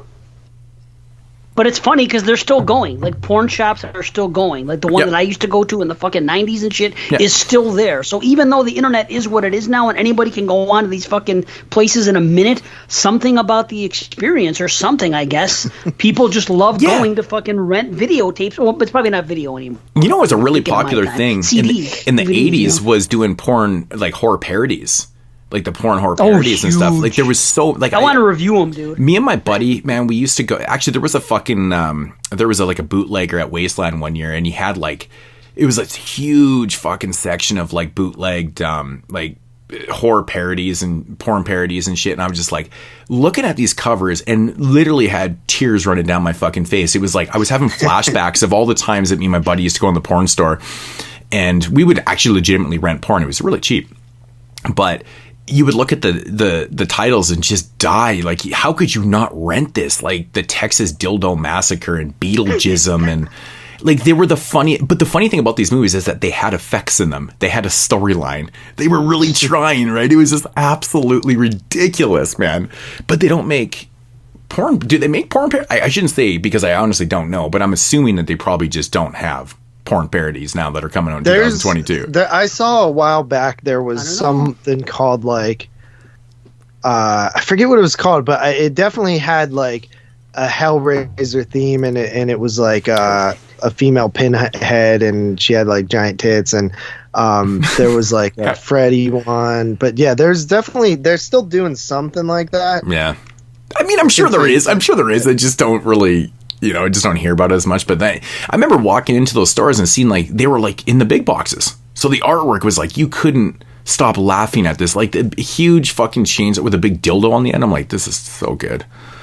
It's like great. So amazing. Dude, I bet the Freddy one, I bet the Nightmare on Elm Street one, whatever the hell it is, the porn parody, it might be just as good or maybe even better than the India one that JP has. right. Yeah, maybe just as good. I don't know. The Indian one is not that bad. I think I gave it a 6. Right. Well, check out the Porno, man. I bet it might be better. It might be more entertaining. Like even so bad it's good. You know what I mean? Like the shit they're doing. It'd be funny, man. I think I want to review them. I've always said that I want to do some show, a bonus something where we just review like 3 fucking porn parodies from a serious nature. Just like go in there and just we're not gonna talk about fucking intercourse the whole time. You're gonna crack jokes at fucking what else is going on besides the sex, probably. Yeah, it's what I hate about this porn parodies though. They created one of the like worst memes ever, which is like, I think I downloaded the wrong Friday the 13th movie. Mm-hmm. I hate that fucking meme so much. It's actually one of the biggest regrets I have from one of the Wasteland trips I had was not buying some of those bootlegs. And it was solely because my wife was there that year that I saw this booth with all the bootlegs. And it's not like she's a prude. Like, she would totally be down. Like, she doesn't give a shit if I bought porn parodies or not. Like, she doesn't give a flying fuck. Yeah. But I felt awkward with her there. I'm like, dude, I'm just going to buy like 15 porn parodies. Like, this just seemed weird to me. And they weren't expensive at all. Like, I could have bought legitimately all the ones from like my childhood, that sounds so bad. But when I was younger, I was seeing the big boxes in the rental places, and I could have got like, they had all of them, man. It was so funny, dude. I was at this spot for like 20 minutes just looking at the wall going, this is like nostalgic overload right now. I know all these titles, man. It's ridiculous. It was so funny, dude. Awesome. I should have bought some, man. I totally regret it, man. Totally. And they would look legit, man. They were like good fucking bootlegs, man. They look really good. I mean, I don't know about the prints. They're probably VHS rips or whatever, but like the artwork and stuff look good. Right. Which is fine with me. So. Yeah, man. Yeah. That's funny. I mean, there's nothing better than bringing that out in a conversation. You got a bunch of friends over and you guys are conversating. Check out these. Like, that's a whole conversation in itself, right? Look how good these artworks are on these bootlegs, man, and porn parodies. Fucking amazing. So. Well, I don't know about you. I mean, we would pass porns around like at work and shit like that, so everybody would know the same fucking pornos, especially like. Right? So you can actually reference them. Say, oh, yeah, this one. And, like, you know that your friends are going to know what they are because they saw them the same way you did. Man, I had a fucking buddy. My friend's dad had, like, a huge collection, and he would just steal them and, like, pass them around to, like, 6 of us dudes, and we'd borrow them and give them back and shit. Dude, I had a buddy that he would fucking rent porno all the time just to dub it, right? He'd make his own copies and shit. That's what I did. And so, I made greatest hits. Yeah, well, that was the thing, right? So he would never really make compilations. He would just, he was too lazy for that. So you just dub the whole damn thing, right? So anyways, greatest hits. Dave Z's greatest hits. Dude, I had like fucking 6-hour videos. Volume just 6. Fucking greatest hits. I'm leaving his house one night and I'm like, bro, let me borrow porn. He's like, yeah, sure, man. He's like, he's got this whole shelf full of fucking dub porns. And I'm like, okay. So I just went and grabbed one. Anyways, I'm watching this thing at home and I'm like, all of a sudden in the middle of it, it starts fast forwarding. Like, not my player, it's the way he recorded. He started fast forwarding the scene. I'm like, what the fuck? I'm like, bro, what the fuck? I'm like, I thought it was my machine. I thought it was all fucking up. And then it started playing normal again. And I was like, did he just fast forward the anal scene? And so I'm like laughing to myself. I'm like, what the fuck, right? So the next day I called him up and I'm like, bro, So I'm watching this fucking porno last night, and all of a sudden it was like fast forwarding. I'm like, did you fast forward the anal scene on purpose? And he's like, yeah, dude, I fucking don't want the anal shit. And I'm like, are all your videos like that? And he's like, yeah, dude, I always fast forward the fucking anal scene. I'm like, what the fuck, bro? Like, that's ridiculous, man. That's like, a no-go for me. I'm like, no way, dude. I'm like, that's ridiculous. You took the time to basically censor your own porno dubs. Ridiculous, that's bro. Fucking brilliant. It was so that's funny. Great, dude. though. It did save him time. It won't ruin his moment. You know? Oh, yeah.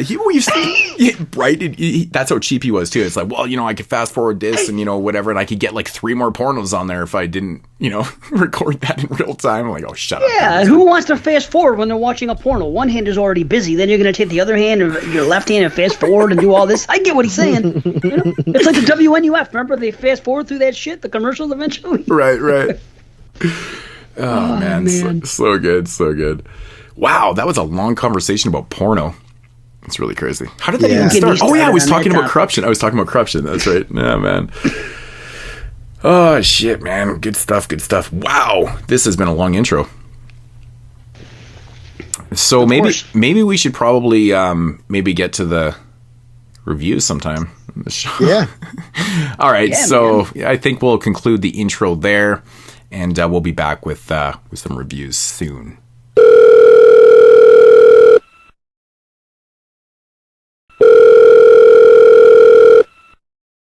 Yo, who this? Yo, Moods, it's your boy, the ill-mannered funky child, calling you to remind you that the featured reviews on this episode contain spoilers. Aw, yeah, man, that's right, brother. Thanks for the heads up, player. Now go back to being an unproductive asshole. Fuck you.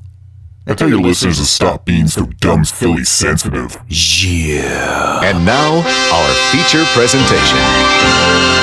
All right, so getting into the featured reviews here on episode 225, and I do believe that this is a Patreon pick, and we probably have no idea who it's coming from because we're so organized on this show.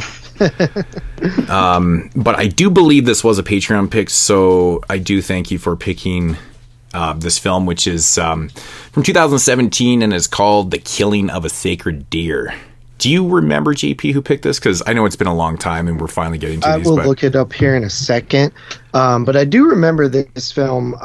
Jeremy was like super high on this movie when it had like a brief theatrical run, like super brief. Mm-hmm. I saw it. End of the year. Yeah.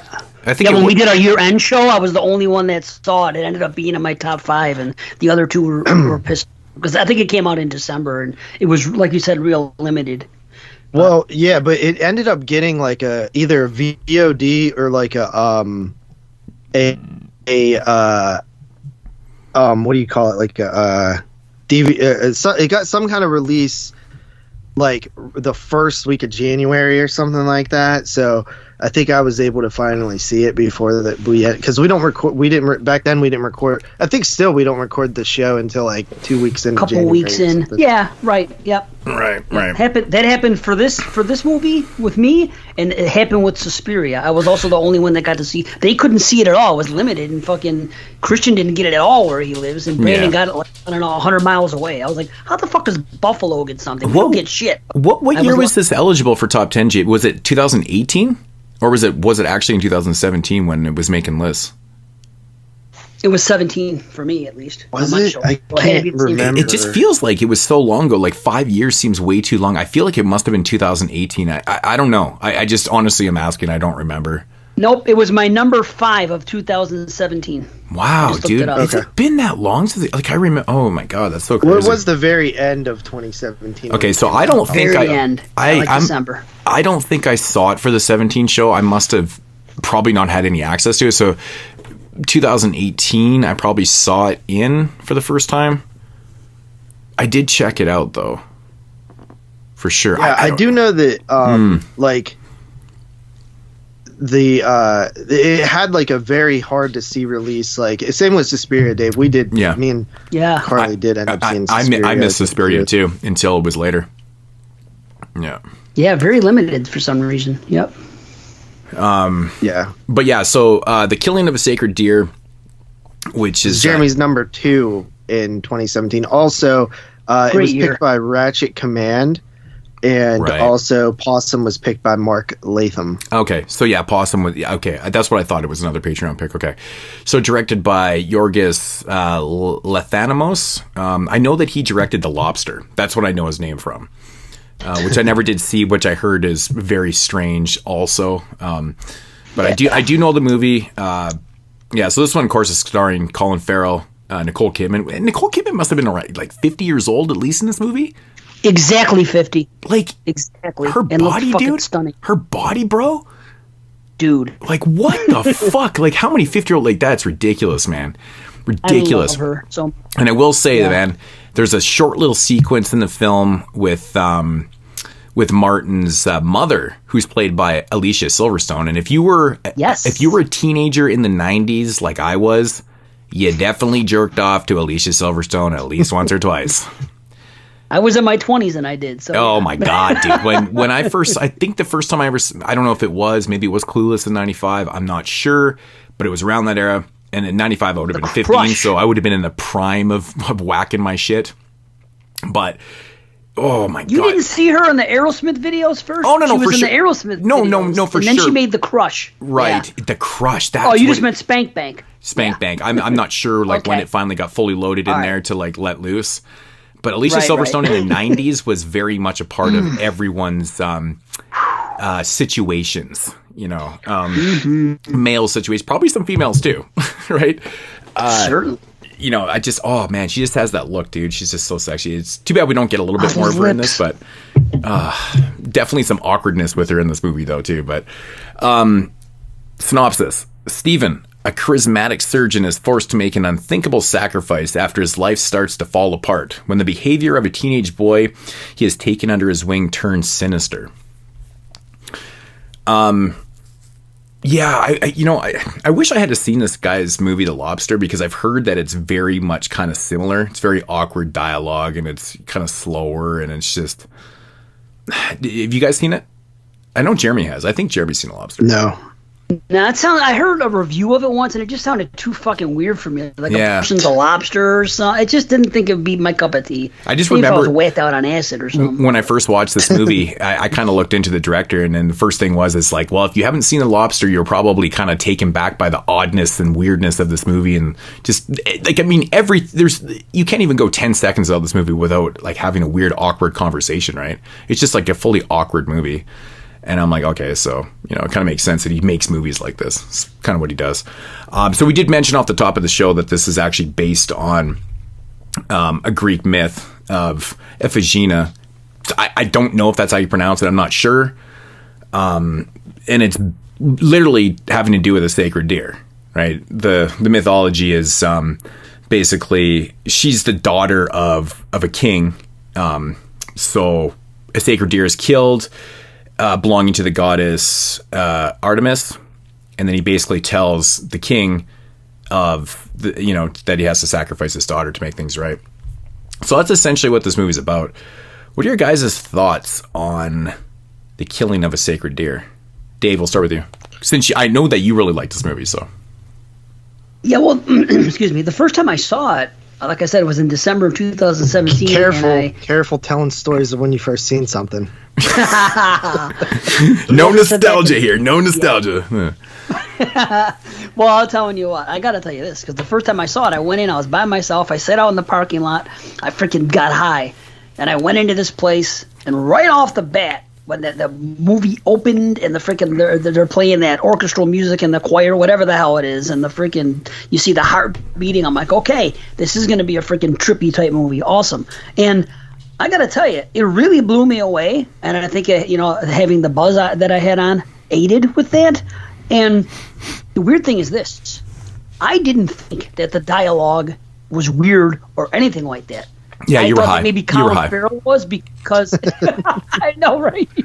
I thought that Colin Farrell was because he's playing like a Scottish or an Irishman, and whatever it is. Well, he is Irish. Yeah, right? He was just playing himself. Yeah, he was just right. speaking like he just didn't have an accent this time. Okay, so he was no accent. Colin Farrell, as natural as can be. But I just thought that he talked a little like matter of fact and directly in a certain way. But I just attributed that to him being from another country, and it didn't really register. And then when we did a year-end show on ABC's A Hidden Horror, and I was talking about with Brian and Jamie, they were saying, "Oh, I can't stand how they talked and this and that," and they were talking about it.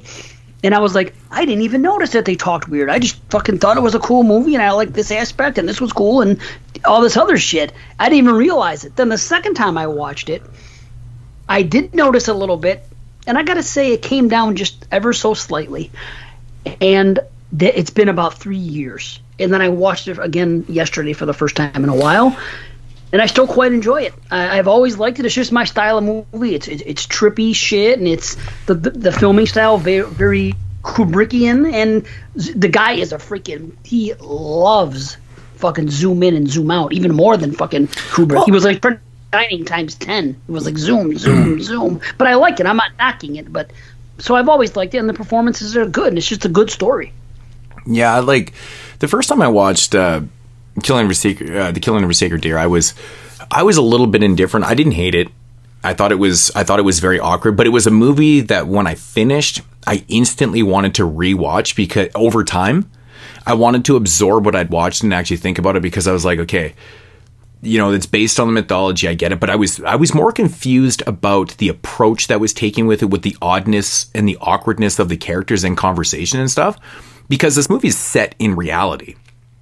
But it's like, you look at these characters and the way they talk and the way they avoid what's really going on in their lives is so ridiculous, right? I mean, you look at our character, he's a surgeon, and he's completely not taking responsibility for what he has caused, right? Like, I mean, it's clear as day that he was drinking and he caused the death of this young boy's father and stuff like that, but he doesn't want to take any responsibility for it. And it's just like, the whole movie's so awkward in that sense, because you're like, this guy's fucking guilty, but he just doesn't want to take it. But he's like a responsible person, right? And there's conversation in this movie. It's just like the craziest shit. Like, the first moment where I kind of chuckled to myself watching this shit was like when they're at the open heart convention, and he's talking with another colleague and stuff. And in the middle of conversation, he's like, yeah, my daughter had her first period. Like, just started menstruating. But who talks like that? And it's like, but then you have more. I think they talk that way because they're medical people. I thought I accepted it then, but Moods, you and everybody else. Listen, I think I'm alone in this boat. So I've heard everybody say that, but to me, I could see like medical professionals talking about that in a clinical way. I could be way off. Okay, no, I get where you're coming from, Dave, but in the same sense, it's still a personal thing. Yes, we get it's a medical thing, but it's also, he's talking personally about his daughter, but his daughter also has a conversation with Martin too. Yes. A very awkward conversation about about their menstrual cycle and stuff. And I'm just like, bro, like nobody, like even, and they're young, like he's supposed to be 16 and she's like 15 or something like that, or 14 or whatever it is. But like nobody really 14. At that age would ever have that conversation like that, like so openly and so matter of fact. Like the characters are so odd in this movie. And you know what another really odd thing about this movie is? That I thought is it's an interesting kind of like anecdote, and it's very symbolic of Colin Farrell's character a little bit, because the main focus of the film is the reason why everything's happening is because he ultimately led to this guy's death kind of thing. I think the most awkward thing in the film, man, is besides Alicia Silverstone attacking his hands by like kissing him and shit like that, is fucking it's just so strange, is the scene where oh my god, dude! I know what you're gonna say. The scene with his son, with Nicole Kidman, and she just gets into position in the bed and plays dead. He's getting off on the dead body, and I'm like, dude, this is like some necrophilia shit, man. Like she's pretending to be dead, and it's normal. It's a matter of fact scene. This happens every single day. This is what they do, and I'm like, what the fuck, bro? Like you're pretending to be dead. It's very symbolic though, man, because like he deals with life and death, and he's kind of living in that reality of life and death, and he almost can't even separate the work from the realism of reality, right?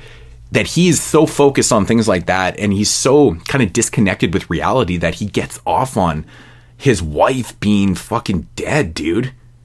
Like, hey, people have all kind of kinks, it's really that's very kinky, but it's like necrophilia is definitely a kinky thing, but at the same time it's very uncommon to get off on dead bodies. Like you got to face, like I don't recall me once ever jerking off to a dead body. Like, it just doesn't come across in my spank bank, bro. Like, I see a dead body, I'm not jerking off to that shit. Like, I don't find that attractive at all. Like, you know what I'm saying though? Like, it's almost like this weird disconnect with his character because he's so into what he does, and it's so relative in the film too because it's like there's nothing wrong in this world, but there's clearly something fucking wrong. I think it's a rape fetish because she asks him. She says, "General anesthesia." Do you think it's her fetish or his fetish? Probably both of theirs, honestly. Usually it needs to be both people's. Because, I mean, if it's a rape fetish, I mean, that's very common. That's very common with women to have a rape fetish. Like, they enjoy being raped, you know, playfully. Whoa. No, playfully. It's some people's kink. I literally, I know a person. But that's the whole thing with kinks, though, right? It's a not role play. Real. Like someone who has a rape fetish doesn't want to actually be raped. No, right? No, it's fantasy. It's playing. So it's like there's so many levels to the weird shit that people do in the bedroom and stuff like that. But it doesn't mean that they would want to do like. Like if you have a anesthesia fetish or a necrophilia fetish, doesn't necessarily that you actually want to fuck dead bodies. No, right? I don't think that he does. I think it's just a disconnect. Like, I think it plays into his character because like he deals with life and death, and he's like kind of on this side of the reality, right? I mean, it's you can say it's a little bit coincidental that he gets off on maybe his wife playing dead, and you know he's kind of like getting off on it, like. But he deals with life and death every single day. You think that would be the polar opposite of what he'd ever want to see. Because you don't want to cause the death of people in the operating room and stuff, but they go as far to even really it's almost like a joke in the film too. It's like where he literally says he's like the anesthesiologist is responsible for every death on the operating table, where you know the surgeon isn't. But then you have the flip side when she's jerking off the other the anesthesiologist, and he says the polar opposite thing. Right? And it's kind of interesting how that plays out. To take blame also. Exactly. You know what I mean? Like, and so that is what. But it plays into the whole mythology. It plays into the mythology. It's, you know, it's kind of interesting how they do with the characters. It's just like, I think the approach at first was so off-putting that I was like, I need to watch this shit again. But after watching this movie 3 times now, I'm like, man, dude, like this movie's just like 2 hours long. It just fucking enthralls me, dude. Like, the characters are so weird. There's so much weird conversation. I like the fact that, like, what's happening to the kids in this film is never shown because it doesn't have to be shown. It doesn't fucking matter what's going on with the kids. It's not about what Martin did to these kids or not. It's not about that. It's fully about making the decision in the end of the film, right?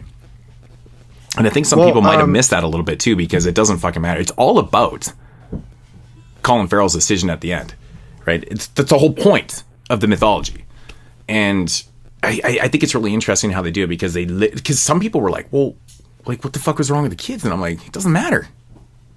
It doesn't matter. Just cursed, man. It doesn't matter what was wrong. You don't have to show them doing anything. And they don't. And that's the other thing too. Like at the end of the film, like we're obviously spoiling this because you can't really talk about these films without spoiling them properly. But they don't show them like how they recovered. Like nothing. So to go back a second, because I didn't get to comment on that Dave's theory of like the doctor thing, I think it works for like Colin Farrell and the wife and maybe even the kids, but where it doesn't work is with Martin, because he might even be more matter-of-factly. He's fucked up too. His manner of speaking. I'm sorry, I didn't mean to interrupt. Go ahead. I think it's more just. I think it has something to do with the director's style and maybe English not being the first language. And cultural. He definitely directs the actors all the same way though, because everybody has the same quality about them and they're very offbeat and awkward. It feels very intentional. No matter how you look at it, it doesn't matter what moment in the film.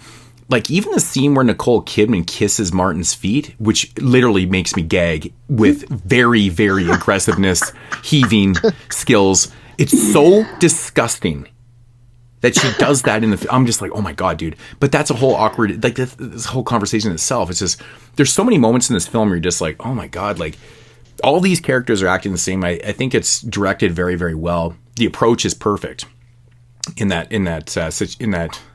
realm of filmmaking, because like there's nobody that kind of sticks out as being normal. Everyone's offbeat. There's things that are being said by everybody that's just offbeat, and I love the way it's written though. Like it's the shortness of every conversation. It's like, what kind of music you're into? I'm into metal and punk. You know, it's just like short answers. It's to the point. It's kind of like offbeat and stuff. And it's like, I don't know, man. It's really good, man. And it's like, it's got such a haunting string score that works so perfect in the movie. It's very quiet. This is a quiet fucking movie.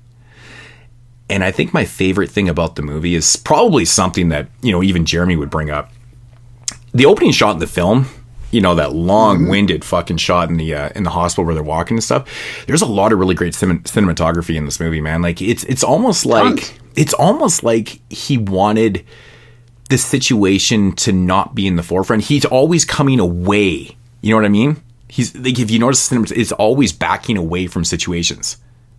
Because he does zoom out a lot. Because that's what the characters are doing. They're not facing reality head on. They're always all the characters think everything's fine until it's really not. But the cinematography actually really kind of focuses on that too. It's always kind of backing away. It's not hitting it head on like how it should be. Also, right? everything is so really perfect, clean in the movie. Yeah, like everything is just spotless and clinical, man. Right, exactly. I think that to go back to like your like Dave, you watched it. This is only my second time, I believe, and I think this time watching it, the off-putting dialogue was like way more digestible to me, because the first time you watch it, you don't know what's going on. You're like, what is this? Where is this going? Like even like whenever you find out about the curse and stuff, you're still not 100% sure if like that's what it is or whatever. But like once you've seen it and you know what all happens, everything is so much more digestible.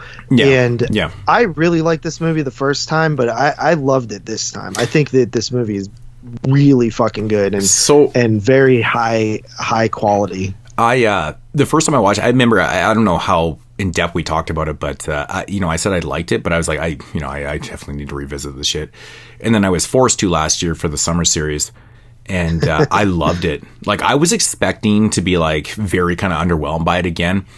And like when you watch a movie for something like that, I really wanted to like really fully pay attention and understand the mythology and really kind of dive into how these characters are reacting to the situation and stuff. And I think it's just so done. It's so fucking perfect, man. There's so much. You put it through. You put it through in summer series, I remember being surprised because I didn't recall hearing you. I didn't talk lovingly about it in the past. I was like, wow, I didn't know Moods loved that movie. I didn't though. That's the thing. I respected it. I thought it was beautiful. I loved the score. I loved the performances, but everything else that was kind of making up the core of it, I was a little bit indifferent on. But I knew in my heart that I had to rewatch this because I didn't fully digest it at first, and then when I knew what I was getting myself into, it allowed me to understand these motivations of these characters and why they're being the way they are and stuff. And it's, it's just so off kilter, right?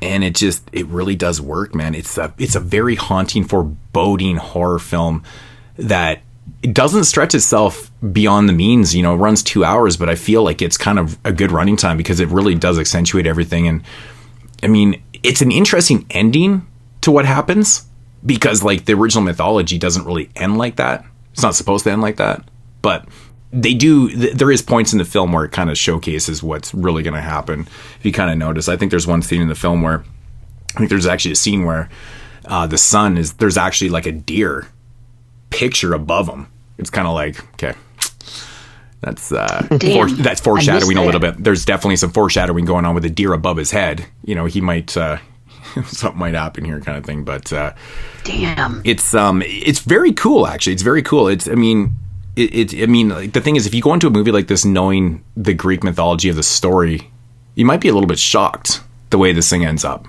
right? But at first I was kind of taken back by the scenes of her singing, the daughter singing. And she's awful. Like she's a really, really bad singer, but the parents everything's all right. She's beautiful. She's amazing. And I get that from a parent standpoint. You don't really want to tell your kid that you're fucking horrible and you should probably go do something else in your life. It's not really the right parent thing to do, but it plays into the narrative quite well because they just kind of accept it like it's all good. And even Martin, when they have that scene where the daughter and Martin are, hanging out by the tree and the water and stuff, and she's singing, and it's really bad. Mm-hmm. Like it's really bad, but he's kind of taken in like whatever, it's all good and shit. It's like this reality of just like everything's kosher, but it's not. It's great. I love that. And that plays into it too. Cool. It's like nobody can say it. But you're watching it going, there's no way that these characters think that she can sing well, because she can't. She's really, really fucking tone deaf. And it's amazing, dude. I think it's so awkward when you hear her sing too. I'm like I almost have to look away because I feel embarrassed for her. I'm like, oh my God, it's so bad. But it's another great anecdote in the film of to how these characters are. There's just so many little things, man. So many little things. So great movie. Great movie. It's also very this is a tragic story, man. I mean, it's like how do you make that choice? And like even the scenes very easily. I'll tell you why. Well, does he as much as I love Nicole Kidman and everything else about her character, the whole movie, I lost all respect for her when she is a parent right. says, we can make another kid. Choice. Any parent worth his fucking weight in anything is going to easily lay down their life for their children. At least that's what I see. That's my question, actually. You're actually right. When it comes, I forgot that she could be one of them. I keep thinking that it's just the one of the two children. That's my question. No way I would let my wife kill fucking any of my. I have one, but I'm saying even no matter how many I had, I would say, well, it's got to be me or you. It's got to be me or you. And if the rule states that it can't be me, it has to be you. I'm sorry, honey, but I mean, I shouldn't even have to tell you this. You should just be volunteering. Hey, I'm going to lay my life down for the children. But it was a fucked up situation because if you look at the mythology of it, though, like she was set up to die, though, too. Right. That's what I'm saying. That's what he said. He goes, choose. The wife, it's not you, but you have to choose between your two kids or your wife. And he couldn't make the decision, but if this woman has any fucking moral fucking fiber whatsoever, she says, okay, well, I'm going to have to lay myself down. Mm-hmm. Instead of saying, oh, we can always make another child. Who the fuck? I would never be able to live with myself. That's crazy. Do you feel There's two things about her character that bother me. That and the fact that she should have tried to sexually... When she started kissing his feet, I thought she was going to try to fucking, like, seduce him. Because he's young, he's 16, she's 50, but she's pretty attractive and probably knows her way around a dick. You would think. Do you think mythologically that probably could have saved everything if she had to just sacrifice, well, not like sacrifice herself, but like change, like sexually pleased him, and then all of a sudden the curse was off and the kids were fine? No, I don't think so. Yeah, he could have. You know how fucking young boys are. A 16-year-old boy. But that's but I don't think he has control to like call off the curse, though. Well, that's the interesting thing about the whole curse, though, bro, is that nobody knows what's causing it. It could be he could be ingesting them with some shit. It could be just voodoo. Who knows? There's no point of how he caused these kids to be sick in the way they are. Which is a good thing. That's what I love about it. He knows every step. But why couldn't her sexually pleasing him all of a sudden be like, well, I got my rocks off. The kids are good to go now. I look at it like a pumpkinhead curse, right? Like once you do the spell, there is no reversing the spell. No, I think as the speller, you have the power to reverse the spell. I think in some aspects, because we're not given anything, right? We don't know if it's a spell. We don't know if it's physical. We have no idea. Why couldn't her sucking his balls fix this problem? Honestly, if that's the way it went down, which would kind of be ridiculous, to be honest. Yeah, she could have tried. And actually kind of funny, really, because it's like he's totally underage and like that's like molesting a kid kind of thing. But that would have been a fucked up ending to the film, right? But my question is, so I've watched this movie 3 times, and just knowing where the mythology is supposed to go, do you feel like the way it ends up, I don't want to fully say it, but do you feel like he kind of knew where he was shooting? Because I feel like he stopped. He was also dying. Like, he was literally bleeding from his fucking orifices, dude. Like, he was dying. But he was told that was going to happen. That was step 3. When step 3 comes, he says they're going to bleed from their eyes, but step 4 is death. Exactly. So I think he expected it. But that's my point, though. That's my point, though. Like, he knew that, like, you know, Bob was dying. Like, he was literally he was knocking on death's door right there. Right? Yeah, so the obvious choice would be to finish. If he killed anybody else, it would have just ended the curse. And it just would have fixed him. Yeah. I was curious. I was just curious on it because I just felt like we physically get to see him like with one foot in the grave. Right. And it just ends up having to be him you know, it could have been anyone else, and then he would have been saved too.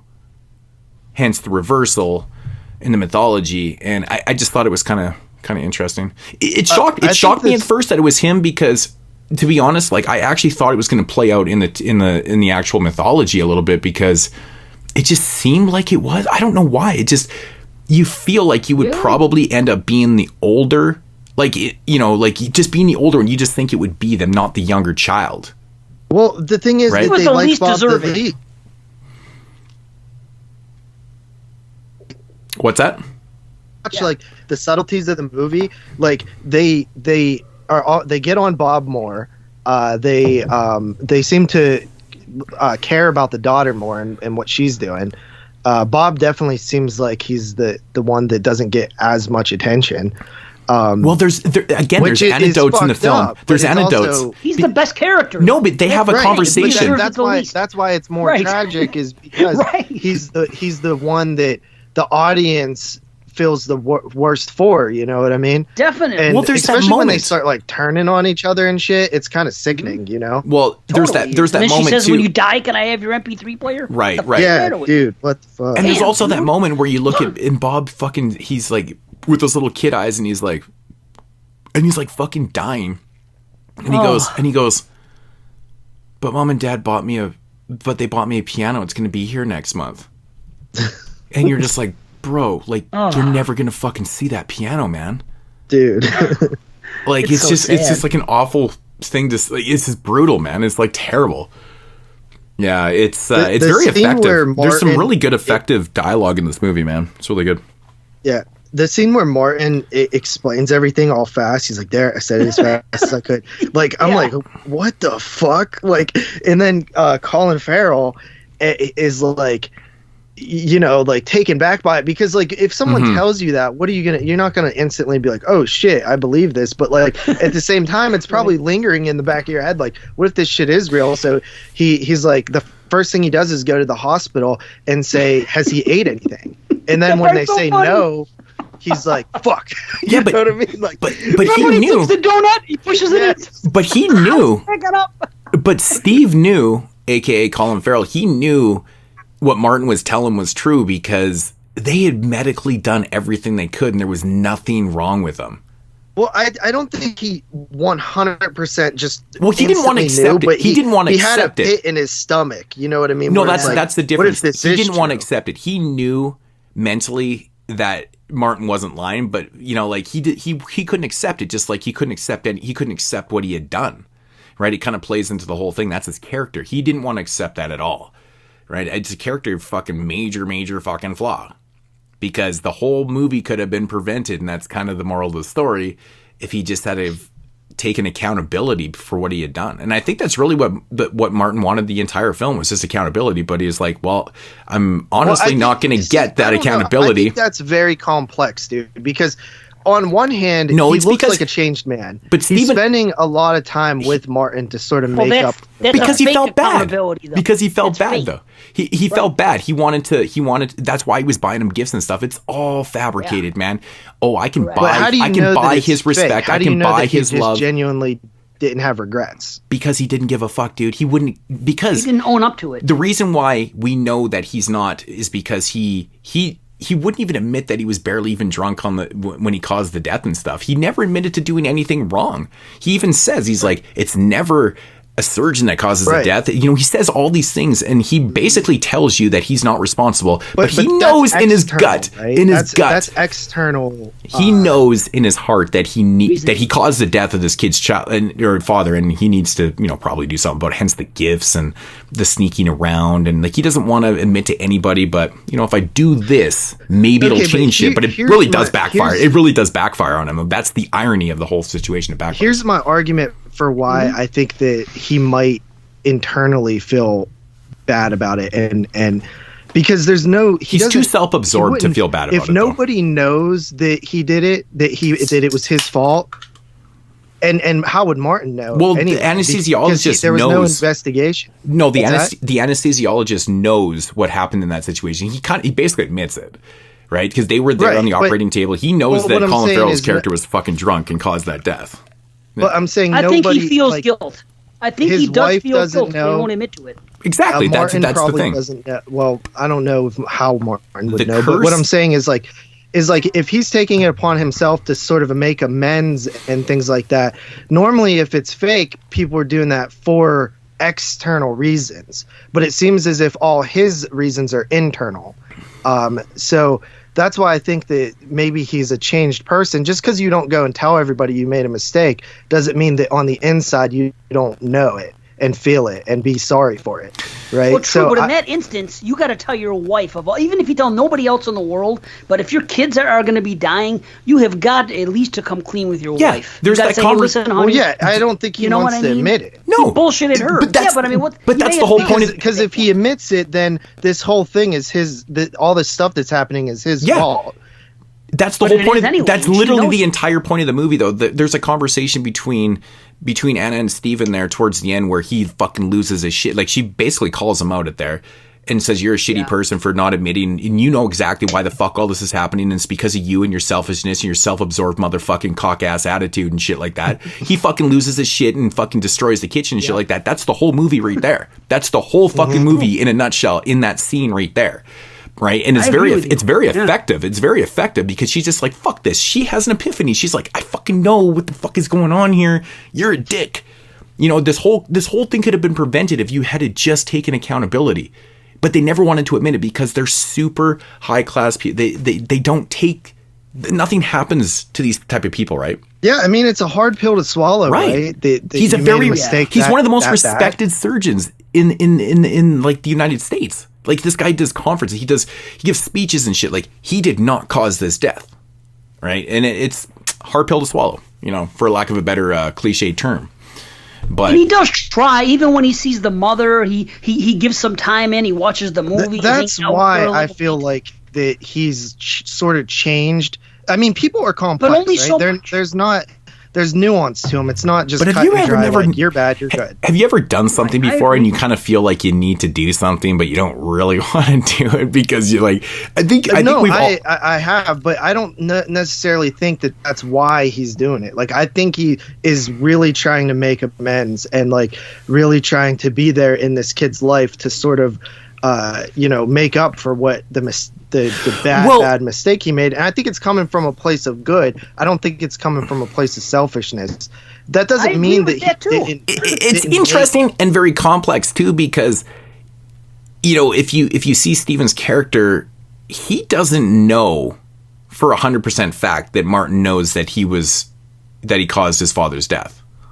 Yeah, how could he know? Right? No, there is no way to know. So there's really no reason, and he plays it off like, you know, the shit kind of happens, right? It just happens at the operating table or whatever and stuff like that. So he doesn't really have to take that vantage point with Martin after the fact if he feels like, you know, this is what happened kind of thing. And he doesn't even really know what happened. He doesn't even know I was fucking drunk. You know, he doesn't know the specifics of the situation. So he doesn't really have to be doing this. So, you know, you do have a point. I mean, maybe he does feel deep down and stuff, but I mean, it's very awkwardly showcased and stuff. I mean, there's definitely some moments where it's like, you can see the self-absorbed person. You can feel like, you know, this didn't really happen in his reality.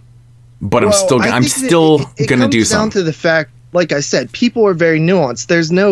They're not black and white. Like there's different shades to people, right? So like you can feel bad and still, of course, not want the world to know and still be sort of narcissistic about it and things like that because you are such a successful doctor and want to just kind of cover it up, but deep down inside still feel bad about it and want to make amends.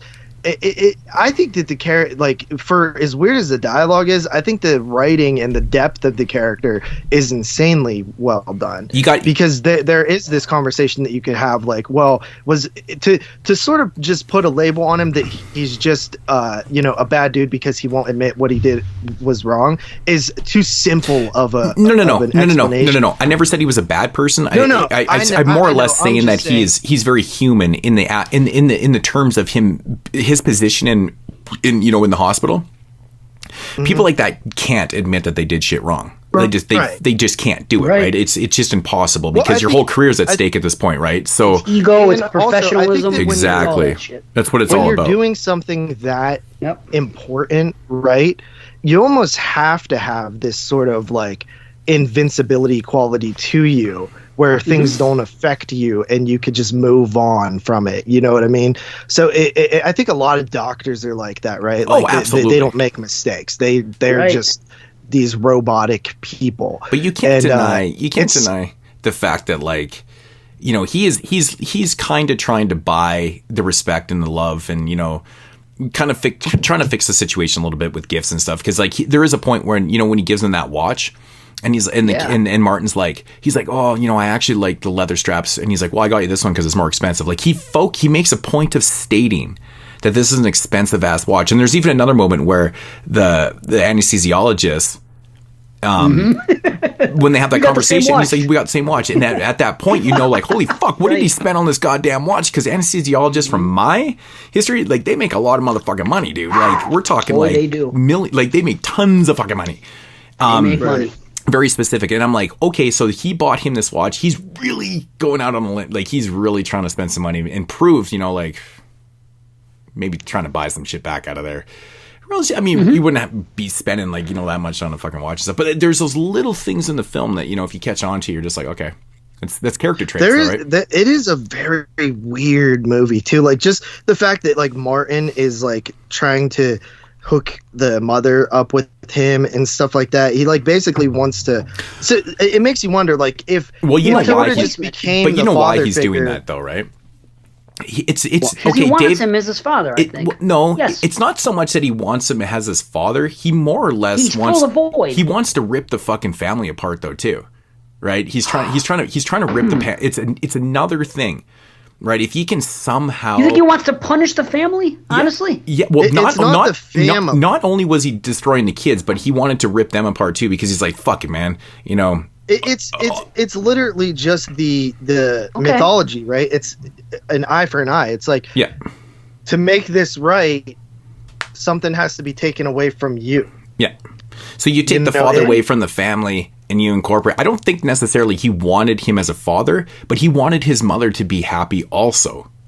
Right? I think he was willing to sacrifice his own. I think he was. I think he was sacrificing before bed and shit. I know. You know. Maybe there's a part of him.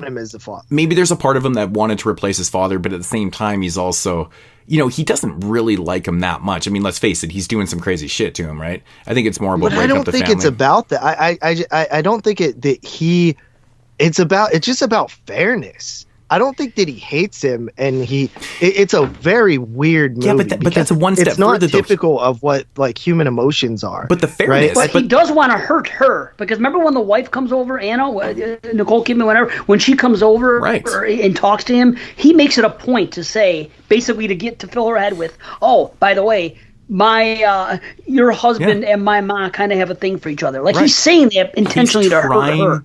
To break them up intentionally. And let's face it, man, his eye for an eye, he's already at the kids. He's already got the kids in the grip of his fucking devil palm.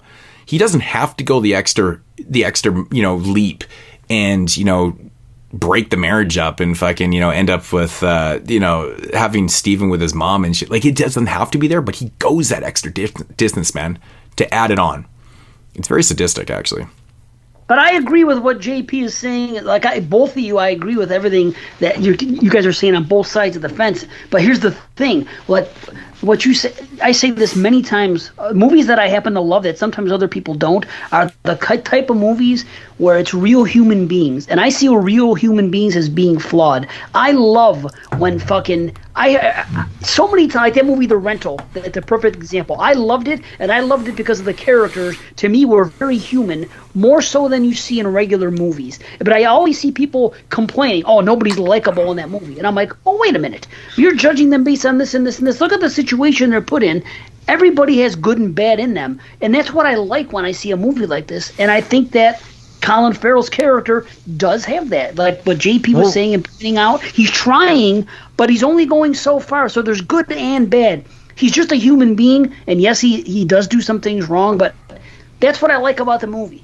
I couldn't agree with you more, Dave. And the fact is, in 90% of movies, everybody is archetypes. They are everything is black and white, and everything is taken from and so viewers of movies are so conditioned to, if they don't get that, they think that it's wrong, when in reality it's right. It's just deeper and more realistic, but they're so used to the cookie cutter and the archetypes of characters that aren't nuanced, and they don't have layers to them. And that's why I agree with you too. Whenever characters, like something clicks in someone's brain whenever someone is looking as like a good person but does something bad, they're like, wait, that's not right. That's not how movies are. That's not how but that's how people are.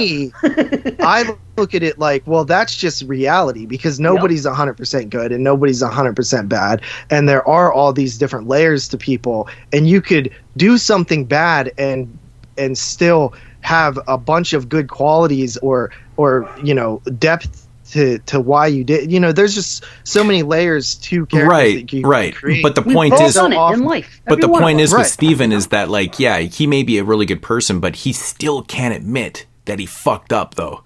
That's the problem. He literally caused the death of somebody and just basically made the conscious decision of avoiding that. And I'm going to start up a relationship with this kid and deal with it that way, instead of just admitting that he fucking fucked up. Like, I don't know if that makes you a good person or a human, but it's... I know what you're saying completely, and I agree with you, man. Like, I mean, I understand it's a very human trait to question. First of all, it's your whole career on the line here, and you don't have to admit it because it's already been passed, kind of thing. It's a very real thing with people.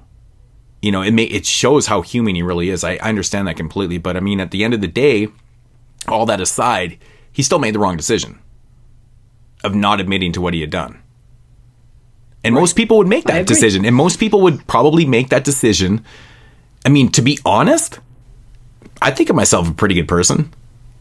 I'm not sure if I'm willing to risk my whole fucking life and career over admitting that I had a couple drinks and I caused the death of somebody. Honest to God, like, there's also you put yourself in that position. It's really tough to make that decision, man. Well, there's also the internal dialogue too of what happens if I admit this. If I just feel, if nobody knows about it, I got away with it, and I feel bad enough to where I would never do it again, and that I'm gonna make up for it. Does that sort of if I truly feel bad, truly have moved on from it, and would never make that mistake again? What? If I admit to it, does it cause more damage than if I just don't? You know what I mean? Like it's good I'm enough already for him. Being punished internally for it, and the only thing that's going to happen is if I, because nobody knows what you truly feel on the inside. If you truly know you would never do that again, you can almost justify moving forward from it. But we are shown that he is trying, though, because he's not drinking. He's not drinking anymore. Right, he's making that conscious decision of making like a changed man. Right, but I mean, the moral of the story, the core of the narrative, is the fact that he didn't admit to it, and that's what caused this whole thing. I mean, admitting to it or being punished for it are two different things as well. He's right? punished because he didn't admit to it. Should he be in jail? You know what I mean? Or is it just a concept of admitting it? Eye for an eye, motherfucker. Yeah, it has nothing to do with jail. I think this has to do with Martin's vengeance on it. And honestly, it's literally eye for an eye. If he would have admitted it, I don't even know if it changes it for Martin. I don't either. See, they changed the narrative here a little bit, because I think in the mythology, it's like, he's not asking the king to murder his daughter. He's telling him to do that. You have to do this. Like, there's you're not making this, like, it's still a decision that you have to make. But at the end of the day, he's like, bro, you're doing this. It's eye for an eye. This is the way we even out shit, and we're going to move on. Right. It almost seems like cosmic in a way, like a sort of like universal thing where it's like, in order for everything to be balanced, this must happen. Right. You're right. If you look at it like in the astronomical type of thing, it's like, if you want to even out the scale, man, you got to add fucking 50 pounds every, kind of thing, right? It's what it is. It's exactly what it is. It's balancing it out, and it has to be done because that's just the way shit works. That's the mythology of it. Simple and plain. Where it's very more complex than that, but at the same time, you can simplify things like that. So, I kind of figured this was going to go this way. Get into a very in-depth conversation. I'm kind of good on this one. It's a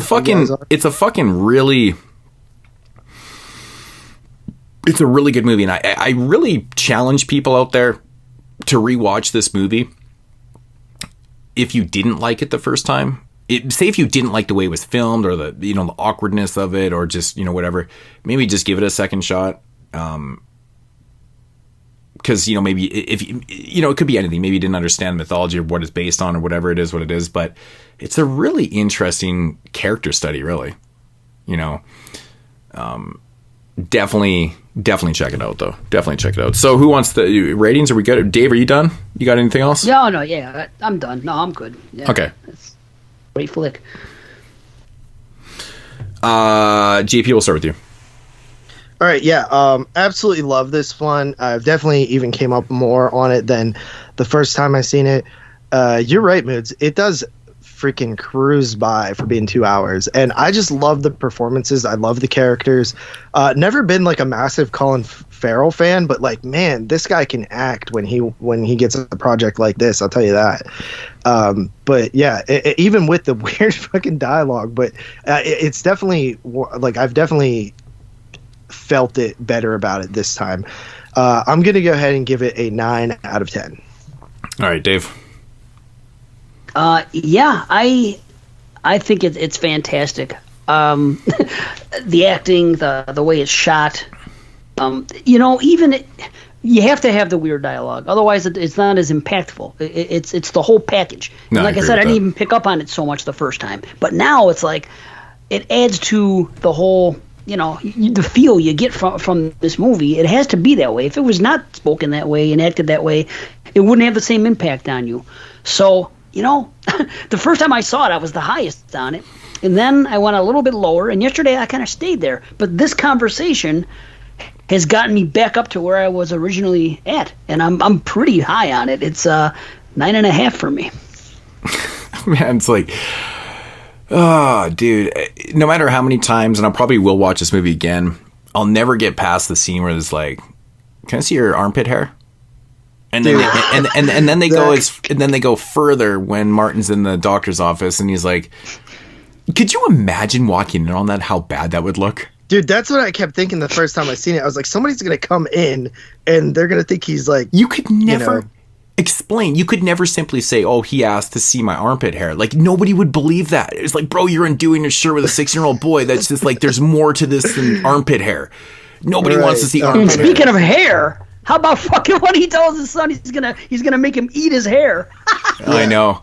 I actually I laughed at that, man. Well, actually, you know what? We never brought this up, but like when he's trying to get when he thinks that fucking that Bob is like faking his shit and stuff. He's like, you got to tell me the truth. You got to tell me the truth. And he's like, I'm going to tell you a story I never told anybody. And he tells that story about jerking off. Yes, that's what I thought you were talking about, Moods, when you said the one moment of the film, but instead you were talking about something else. I thought you were totally going there. Right. I just thought of that right now, and I'm like, oh my god, that scene is insane. Like, I've never had a conversation with, and it's dead ass serious. It's like so fucking serious, right? Like, if there's no laughter in it at all, and oh my god, it's ridiculous, man. It's ridiculous, but I mean, it just plays into how these characters are, though, man. Like, it's so well done. I had to say what I had to, man. I really enjoy the pacing of this film. The performances are fantastic. The score is so good. I love foreboding horror, right? Like, you just, from the opening strings, you just know this shit. It's slowly climbing. It's like degrees every minute, And then all of a sudden, boom, you're hit with it, and it's fucking fantastic. 9.5 out of 10. I think it's fantastic. Nice. So, wow. Does it make Hall of Fame? It does. Very nice.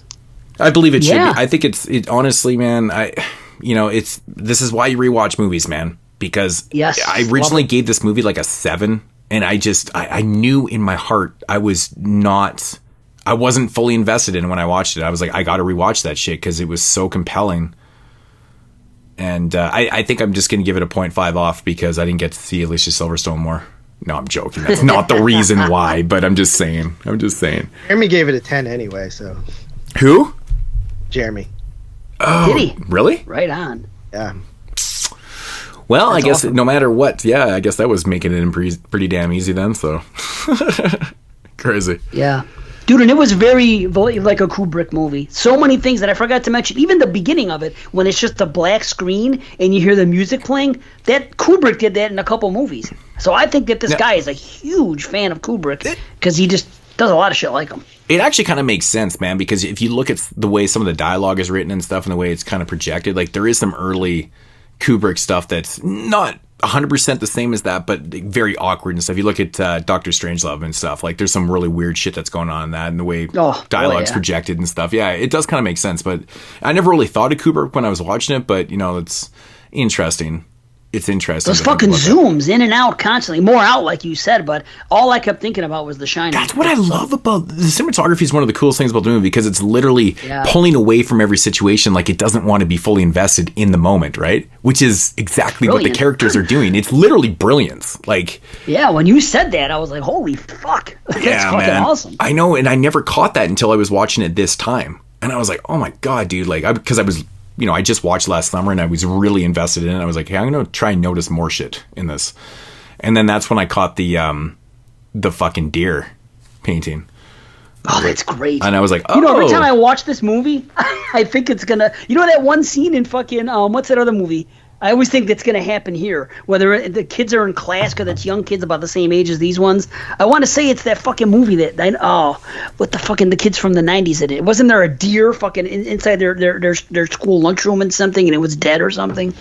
Shit, I don't know what that is. Super Dark Times? Thank you. Super Dark. I thought you said from the 90s. I was like, oh shit, yeah. No, I'm sorry. Is that not a dream? Is that a dream sequence in that movie? Or is that actually in reality? No, it happened in the movie in the beginning, I think. Yeah. I actually rewatched Super because that was another movie that I know like JP and a lot of people were really invested in. And it's technically a movie I probably should really like. I like those kind of teenage coming of angst type films and that are set in the 90s and like, I like everything about it. And I was a little bit underwhelmed by it at first, and then I rewatched it, I think, last year. It was on Netflix. Yeah, I watched it on Netflix again. And I really enjoyed it, though. I was like, I just kind of overlooked things, man. It's a very powerful film. It's brutal. It's actually brutal. Did you guys ever review that on this show? Like a full review? No, never. Fuck, that'd be one to do someday. I've never done it either. Pretty sure it made JP's top 10. Oh, he loves it, yeah, right? Top 5 maybe. I would have to look at the year again, but I became pretty fully invested in the movie after rewatching it again. But again, that's why we rewatched it, right? Indeed, yeah. So, all right, so that is going to be The Killing of a Sacred Deer from 2017. Mother, father, what's afoot? Only Possum black as soot. Mother, father, where to tread? Far from Possum and his head. Here's a bag, now what's inside? Does he seek or does he hide? Can you spy him deep within? Little Possum, black as sin. All right, so moving into the second movie here from 2018, and it is called Possum. Now, this is a movie that I knew about, but I never got to see when it came out until my first time watch was last night of this one. So I saw this one actually make top 10 lists. I don't know if it was 18 or 19 when it was eligible, but I definitely saw this on some top 10 lists and I was like, oh, interesting, because I really like to watch movies that like to see everything that's possibly on people's list kind of thing, but this is one I definitely missed. Had you guys seen this one before? I haven't. I think Dave did. Yeah, I did in 2018. Yep, I did. I was wrong though. I said last week that it was in black and white. I don't know where the fuck I got that from, but it's not. The artwork's in black and white, but all right. So, but yeah, it's my second time. Okay. So, quick little synopsis. After returning to his childhood home, a disgraced children's puppeteer is forced to confront his wicked stepfather and the secrets that have tortured his entire life. And it's not his stepfather. Man, I thought it was until the fucking end of the movie. It's his uncle. Yeah, I know. I thought I read that description too, and I was like, the fuck? Like, it's totally not actually his uncle. See, I was confused through a lot of it, but let me say this. There's this thing that happens. I thought I understood I grasped, okay, there was a fire and his mother died. That's what I took out of it. And that this was the stepfather, that he lived with them and he stayed at the house. But no, then you find out at the end when he goes in there that it's both parents. I'm like, well, wait the fuck. Yeah. Who the fuck are you then? And then it just comes out. Yeah, straight up uncle. So you guys got that vibe as well, or no? That he was a stepfather? Well, I mean, I read the synopsis. Because of the damn synopsis. Yeah. I didn't even look at the synopsis, so I wasn't even thinking that. Okay. No, I do that sometimes because I literally had no idea what I was getting myself into, so I wanted a general idea, and I was like, and it's kind of funny how it misleads you, like literally misleads you. Totally. Right? Yeah. So, I mean, everything kind of works out. I mean, if you pay attention, I was pretty fully invested, actually, from the opening credits in this movie. I was like, holy fuck, this is like so 70s looking, man. Like those credits were just like incredibly 70s looking. I was like, is this set in the 70s? I was like, but it's not. It's totally not, but it just had that feel to it. And I was like, okay. And then I kind of saw how we subliminally or subconsciously fucking put these movies together, because the last one being based on, Greek mythology, this one is just pure symbolism. The whole movie is just symbolism. Like everything about this film is just symbolism, right? It's actually pretty easy to follow, to be honest, and everything kind of comes out. But I do have questions, not that I don't understand the ending. No, I fully understand the ending, but I'm going to question the ending. I'm going to question the whole movie. Because I thought about this about 20 minutes after, and I was like, oh my God. And I do this a lot. I have these epiphanies in my mind, and I'm like, did I just overthink this to the point where I'm actually being retarded? Or am I just making like a legitimate point? But we'll start with quick little thoughts on the film. Dave, what are your thoughts on Possum?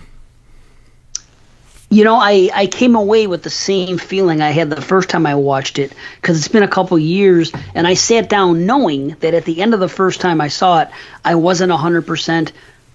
I didn't completely get it. So I said, this time I'm really going to concentrate. And I think it made a little bit of sense, but I agree with what you said, that everything is symbolism. I don't know what's exactly real, and I still have questions like you. I think it's well made. There are some creepy moments for sure. I really like the score. So there's good here. I just wish that I had a firmer grasp on everything that was going on. JP? I really liked it. I think that it's very foreboding. The puppet is like one of the creepiest damn things in the world. Oh my God, dude. I couldn't agree with you more. The scene where he opens his eyes and it's just like in bed with him, and it's like, what the fuck, dude, man? every scene with that fucking thing, man, is like, how? Okay, my question right away was, how the fuck is this thing supposed to be like a children's puppet? Like, in the narrative, that's what they're suggesting, is a puppeteer, and he was using this thing to to be a puppet. But again, we'll get back to that in a second, anyways. Yeah. So I think that there's a lot of like pedophilic undertones in this film, right? Mm-hmm. Obviously directly and indirectly. I think that the way that I think you can take the movie two ways. It's sort of ambiguous. There's one way that is very like Fight Clubby, and another way that is more of like a manifestation of a victim becoming the just as bad, or sort of metamorphosing into you hear how a lot of people who get abused end up becoming the abuser, right? So you could take it that way as well. Good point. Yeah, and that's very interesting. That's a good segue, because that's actually what I was referring to about the end of the movie, is that so basically what we have here, our lead character Philip has just been kind of like, something's happened, he's a puppeteer, and he basically moves back to his which is like such an odd setup in general, because like he moves back to like where he grew up, which it was, technically we know that it was childhood home, his parents' house, which essentially burnt down and killed his parents, kind of thing. So my whole thing by the end of the movie, when I was thinking about it, I was like, why in the fuck would you ever even consider going back to a place that's completely like in shambles, right? Like you look at the inside. He didn't have anywhere to go. He's got nowhere else. He has nowhere to go, but like, I mean, is that really somewhere to go? Like, I mean, it's literally like a burnt fucking piece of fucking trash. It's like the craziest thing, but So anyways, he moves back to his place where, you know, which we learn that his parents have perished in this fire. And there's someone there, which we're told that is a stepfather, which is kind of strange that we learn that it's eventually not his stepfather. But the whole time, the whole movie is basically this character study of this person that's dealing with, you know, essentially demons and things like that. And we've got this human-faced fucking demon spider thing puppet that he carries around in a bag. And basically the entire movie, he's terrified of this thing and he's trying to get rid of it. He tries numerous times to throw it into creeks, into like these water things, and like he tries to burn it. He tries to do all this type of shit, but it just keeps fucking returning. Do you have a theory on that? I do, 100%. Okay, my theory, and you can tell me if it's the same, is that thing is symbolic because of the human face to his trauma and him trying to remove it out of his life. And as trauma usually is, it always comes back. It always comes back, right? So that's exactly what it is. So is there a puppet at all? No. Is my question to you guys then. No. So the reason why they use the idea of the puppet in the film is because he literally was a puppeteer. Right, so it makes sense that he would. If you showcase him with a puppet, it kind of sells it a little bit more on the means that it's it's just a symbolic thing. Because there is a moment towards the end of the film where, I guess we find out his uncle, when he tries to burn it, he's like, "The fuck you talking about, man? You didn't burn shit." You learn right there that shit was never real. Right, it was all in this fucking mind. But he speaks of it. That's the thing. He says, "Did you get rid of it yet?" And this, and then he talked about the puppet. He said that's an ugly-looking thing and everything else. That's where I get confused.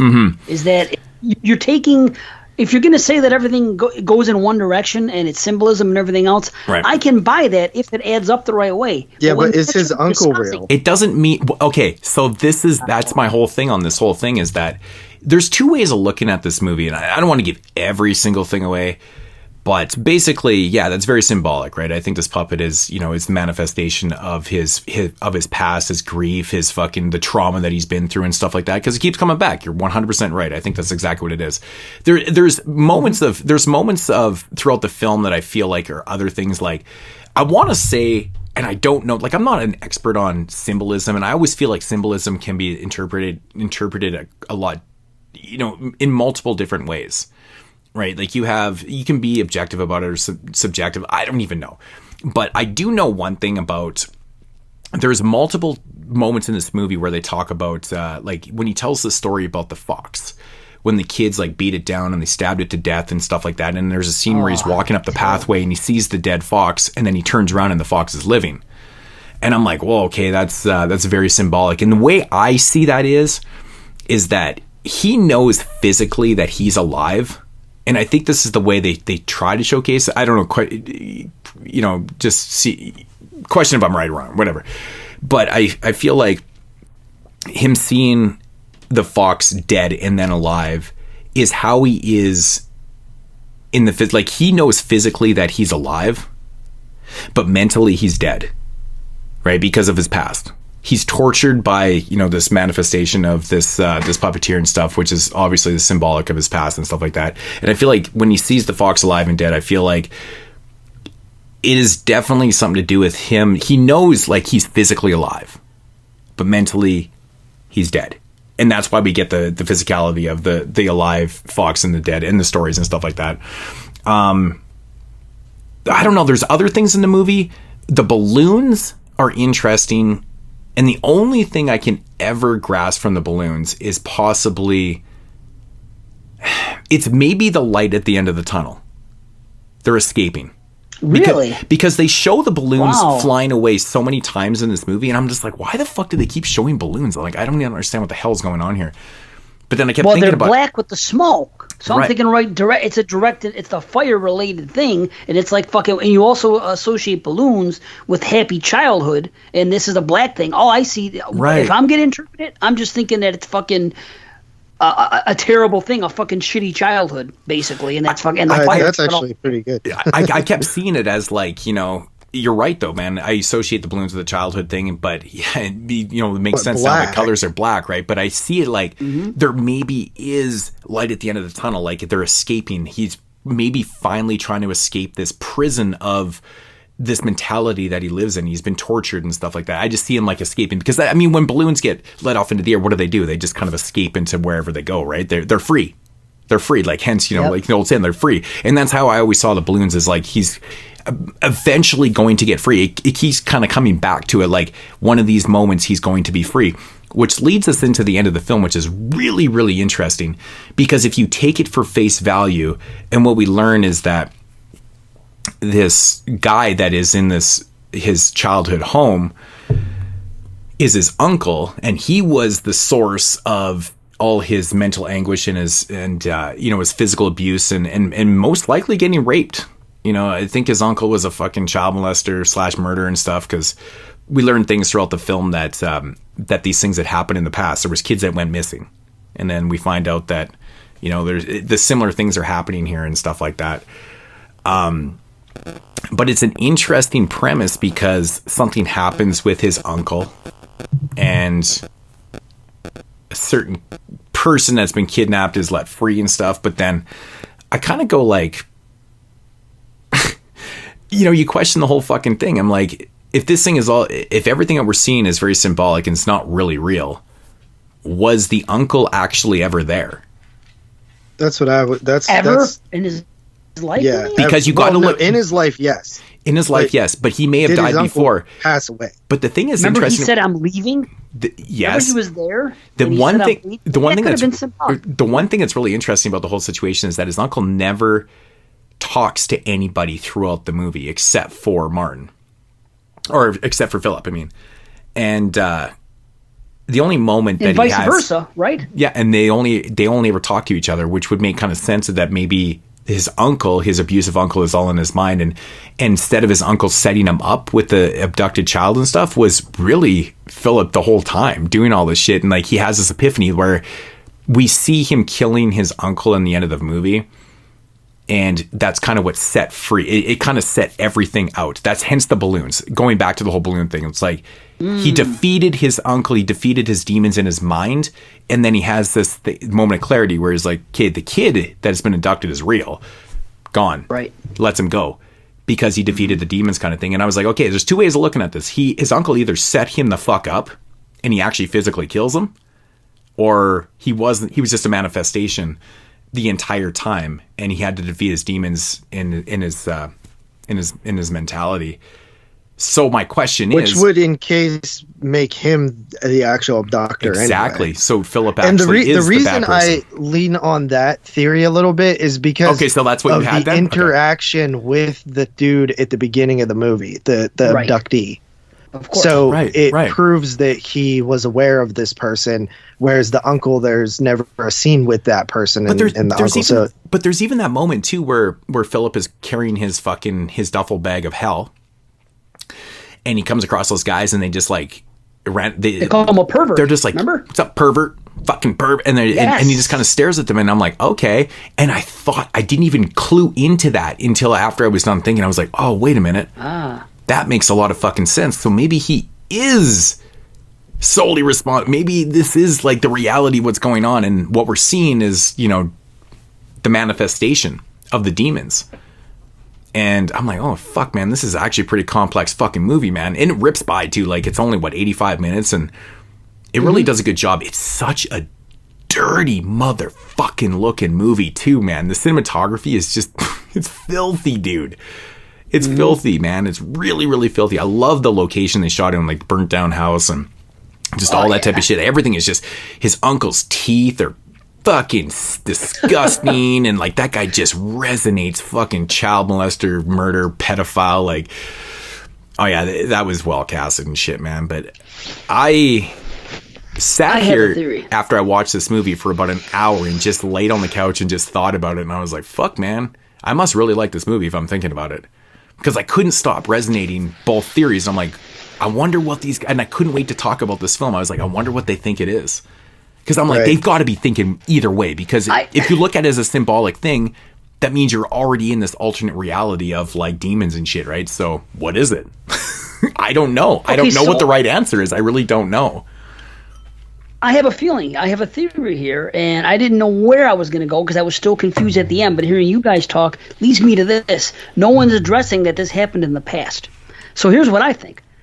I think that in the past, his uncle existed, and they said that there was a kidnapping before, and whatever it was, because he says, he goes, this happened once before. So I think that his uncle did live with him and the parents at one time. Maybe he even killed the parents. Maybe this got something to do with that because they discovered that he was molesting them. No, I didn't even think of that. So maybe the uncle was a molester, and he did kidnap a kid and molested him, and he also molested Philip.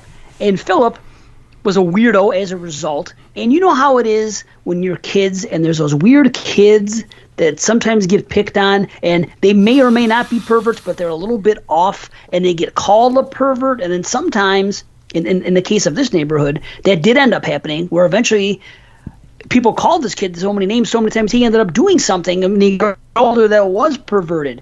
And it's really weird. I think that he has a little bit of a mental thing, and his performances, both of them were great, especially Philip.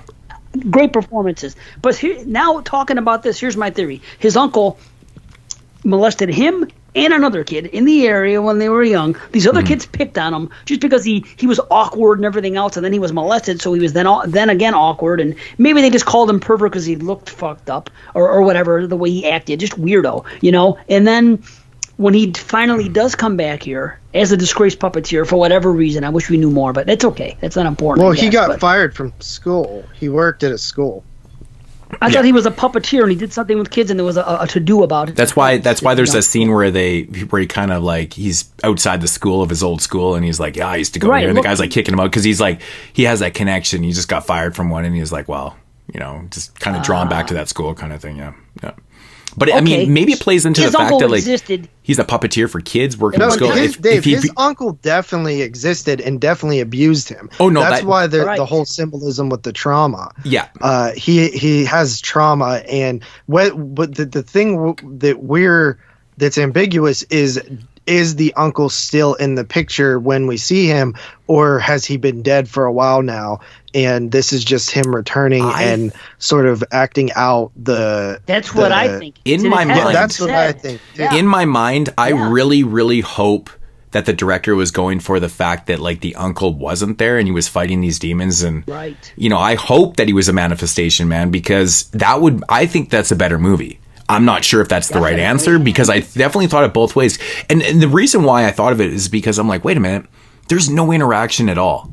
And I'm like, if this is the way it is, I'm like, maybe he wasn't physically there, because then what really kind of decided for me is when he breaks the uncle's neck, and instantly it's like, it was like that sheer relief. And then he opens up the fucking box or whatever, and the kid runs out and he just lets him go. I'm like, okay, maybe he was fighting it, man. It wasn't real. It's like, I don't know. I just had that moment. I was like, okay. And then I got really in depth in thought. I was like, fuck. God damn it. It could be both ways. It really could. But I think it's cooler that if the uncle wasn't there. I totally buy into that. I think it makes the most sense, honestly. Right. So I knew if we discussed this, it would help me out, because I had a lot of questions, but now I feel you've answered them. It does kind of make sense, though. Like, I mean, he's working in the school. I mean, if he was the aggressor, like if he was, grew up to kind of be a pedophile and stuff like that, and he was, fighting all these demons and blah, blah, blah, and doing this shit, it would kind of makes sense, because when you're abused, like, what are you going to do? Like, it just seems like this happens quite a bit in reality, where you find like these pedophiles and shit, and they work in the school systems and they're around kids and stuff like that. What does he do? He's a puppeteer for kids, right? Mm-hmm. Right. It just kind of plays right into it, right? So I don't know. But I will admit though, man, oh my God, this movie's kind of similar in the aspect of, it's the very foreboding horror. It's got like this crazy score to it. It's just, it looks and just feels dirty, and like, it's very interesting because you really are just watching this character. He's so awkward, and it's just the filthiness of these characters and shit. And I think it's actually pretty entertaining, man. I thought it was really good. I agree. I just really hope it goes, it's the way we think it is, but I don't know. Doesn't matter. We interpret it the way we want. That's all. Right. That's what this movie sets you up for. What else can you do? You can't take it fucking as what's on the screen. Otherwise, it makes no sense. So it can only be interpreted whatever way you choose. You're right. You're right. And I will give him all the credit in the world for creating one of the creepiest fucking marionettes or puppets or whatever the hell you want to call it ever. Like, that shit is on a next level creepazoid shit, man. Really good. You know really, who made really good that? design. No. Oh, that company that did the fucking Image, or they worked on Alien.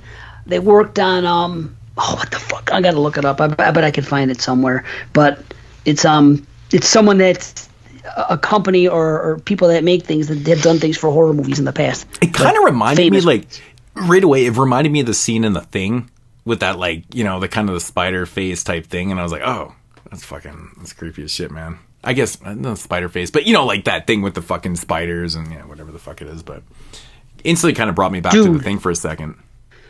That one scene though, just the one time when you see those fucking spider legs come around the corner, like out in the fucking, you know what I'm talking about? There's like a fence or like a, you know, almost like a concrete fence, and he just turns around and looks, and he sees the fucking, you know, 2 or 3 legs like just coming around like it's gonna start walking, and fucking it touches the side of like the wall there of a fence, and then it fucking cuts away. That's fucking scary. See that thing there? That fucked me up, man. Dude, I love these, like, you know, as much as I love, like, you know, crazy scores and films and stuff, like, it's funny how, like, when you don't have that sound, you don't have that, you know, that ability to kind of fall back on, how well it works in these type of movies, man. It's such a quiet movie.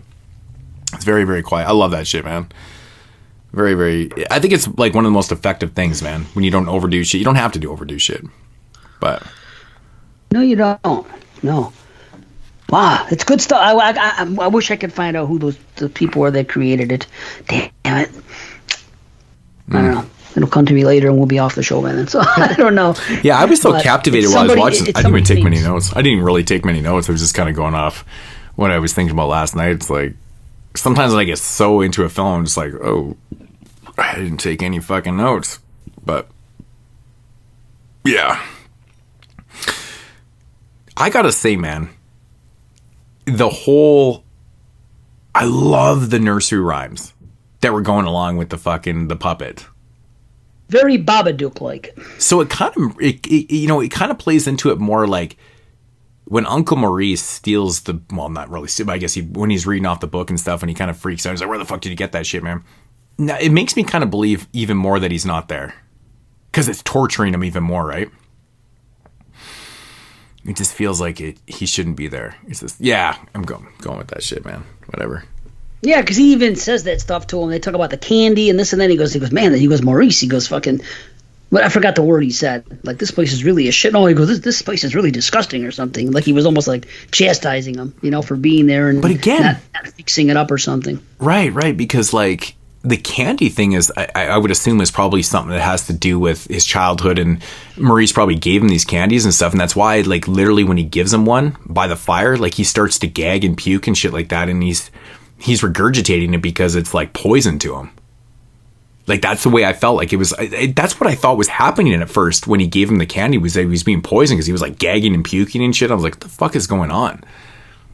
But even though it's probably weird, even though it's a tasty candy, it's the idea of where it came from. Right? Yeah, because he said same as always.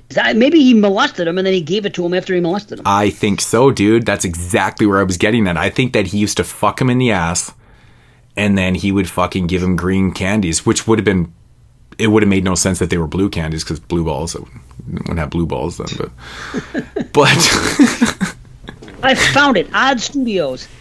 Human had created by Odd Studios, which had designed many sound effects many such effects for other films, including entries in the Alien and Star Wars franchises.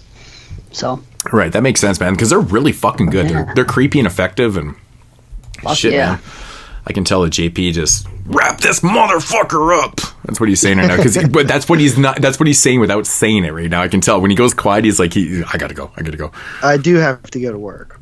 All right. Well, I mean, do you have anything else that you want to slip in there? Well, how about you go first? You go first. Who, me? I just went first. Or okay, that's fine. No, I meant just wrap. Okay, well, fine, I'll go. All right. Okay. So I pretty much said what I had to say on Possum. I mean, I think it's an interesting film. Makes you think. I really like that. It's creepy as all fuck, man. It really is creepy as shit, dude. Like, I don't remember the last time I looked at something and went out loud by myself, wow, that is creepy as fuck. I literally said that out loud by myself to myself. I was like, holy shit, that's some creepy ass shit right there. I think it's pretty cool, man. For a first time watch, man, it kind of hit me hard, got me thinking and stuff. I'm going with a 9 out of 10 on Possum. I think it's a good film. Wow, really, nice. Really, really enjoyed this, man. I'm glad that like we had to talk about the alternates of the realities within the film, because I'm glad that you guys are thinking the same way, because sometimes I bring up these theories and JP's like, yeah, you're a moron. Like, totally not. I remember I had one on the children and everybody thought I was just crazy. But I remember that. But there was the odd person that agreed with me though, because my mind was working overtime on that one, because sometimes I'm looking too much into shit, but at least there was one person that agreed. Most people thought I was insane, but I probably am insane, but whatever. Yeah. So anyways. And speaking of the children, this will take me 30 seconds. I watched a movie the other day we had to do for the podcast called The Child from 1977, and I'm watching it, and first time I'm being blown the fuck away by it, and all I'm thinking about is how it's an Italian movie made in the States, and it's a combination of Fulci and Argento, and all day as I'm watching, I kept saying, I gotta fucking message Moods and see if he's seen this movie, because it's got to be Italian, but it's not, but it was blowing me away, and speaking of being creeped out, it creeped me the fuck out like nothing has in a long time. So anyway, we talk about it on the podcast, and then fucking Christian says, oh yeah, this and this, and he goes, and Moods rated a 4 on fucking Letterboxd. I go, he did love it. I go, I knew he would. Well, I loved it too, and I just wanted to tell you about that now. So, well, it's funny with the actually a quick little story about that movie is that I tried to get my hands on the DVD for years, and it's out of print, and I couldn't fucking find it, and I finally got one. I think Zach sent me. He had another copy. He found another one in the wild and sent it to me. It was like a month later, or like a week later, it got announced on Blu-ray. I was like, fuck.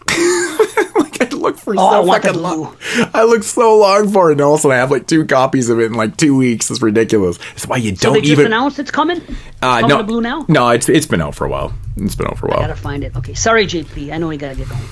That's all right. If I didn't tell Moods now, I wasn't gonna tell him. It was on my head. So right. Anyway, who's up? I think you. Yeah. Okay, I'll go with it. This conversation again has brought me up. I was a 7 the first time I watched it. I was ready to say just a 7 again today, and I'm not ready to go full balls deep into fucking Moods territory with it. But this discussion has helped me again, so it's 7.5 for me. I got more out of it, and I'm glad we discussed it tonight. Good stuff. All right, yeah. This movie combines a lot of cool shit, and if there's one thing you could definitely say about it is that there's really not anything like it, and it's pretty fucking unique. This was a film that I missed when it came out, but I do remember seeing it on people's lists. I thought it was black and white too because of that cover art. Like Eyes of My Mother. I thought it was going to be something like that, but yeah. So I think it's very solid, very creepy, super like deep in terms of like your like ability to sort of take different things from it, and I always like that, movies that make me think. I gave it a 8.5. Wow, nice. That might come in higher next time. Like I always say, a movie's only as good as the last time you watched it. So after this discussion, next time I watch it, that might be up in the territory you guys are. I just can't commit yet. You know what I mean? Right. Well, glad you were able to come up on it in general.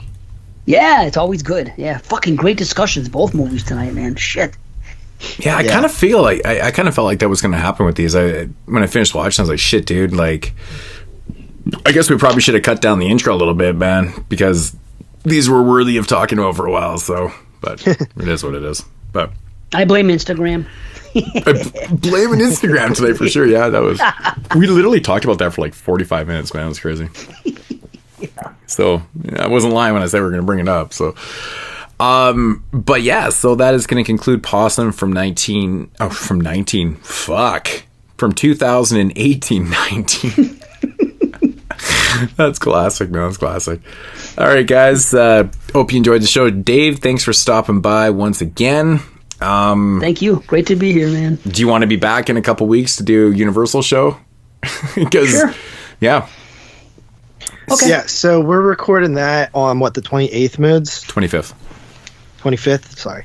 25th, it'll be those 4 Universal films that I told you about. Sweet, I'm down. Yeah, whatever. I'll just gotta get my hands on them, but yeah. Yeah, it's. I mean, if you want them on, I think it's still readily available, right? The Universal set Volume 1 from Scream Factory, is it not? It's still in print, right? Yeah, it's still available. Yeah. So, anyways, I'll look into it. That's the one. I don't know what they're going for down there. They're a little bit expensive here, but I think it's like 40 something. Oh, that's actually pretty good. It's not bad. I think they're like about 75 here a box set. So it's now they are, but. Anyways, it's Universal Horror Collection Volume 1? Yeah, from Scream Factory, yeah. I have it. I fucking have it. Didn't even realize it. Oh, yeah, cool. yeah. Really? That's the one with the black cat on there. The classic black cat. Probably one of the best versions of the story. I'm excited to talk about that because I really fucking love that movie, man. It's good. I have never seen it. I don't know if I've seen any of them, so this is the perfect fucking time to watch it. Lugosi and fucking Karl. Oh, my God. It's like, to be honest, man, it came out, I believe, in 31 or 32 or something like that. It's really sadistic for that time period, man.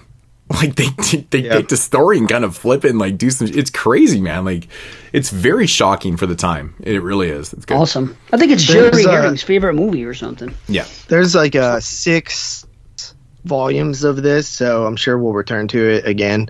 Right. Of the Universal films, but yeah, I'm actually really excited to check these out. They're all pretty short, and yeah, so no show this week or next week, I believe. Yeah, there'll be no show. We got the Easter long weekend. I'm actually going to be out of town all weekend. I'll be at my cabin, so yeah. Sweet. Yeah, we're going to be doing that shit out there, so but yeah, Dave, once again, thanks for coming by. Show was awesome. Great conversation. Yeah, it was thank you. Really good. I mean, we couldn't have IG drama, porno, and good conversation about foreboding horror films, I guess. It was cool, man. It was a good show. Good show. Yeah. Very, very, very fun. So, all right. Well, we're going to get the fuck out of here, and we'll check you guys in episode 226. See you then. Deuces. Peace.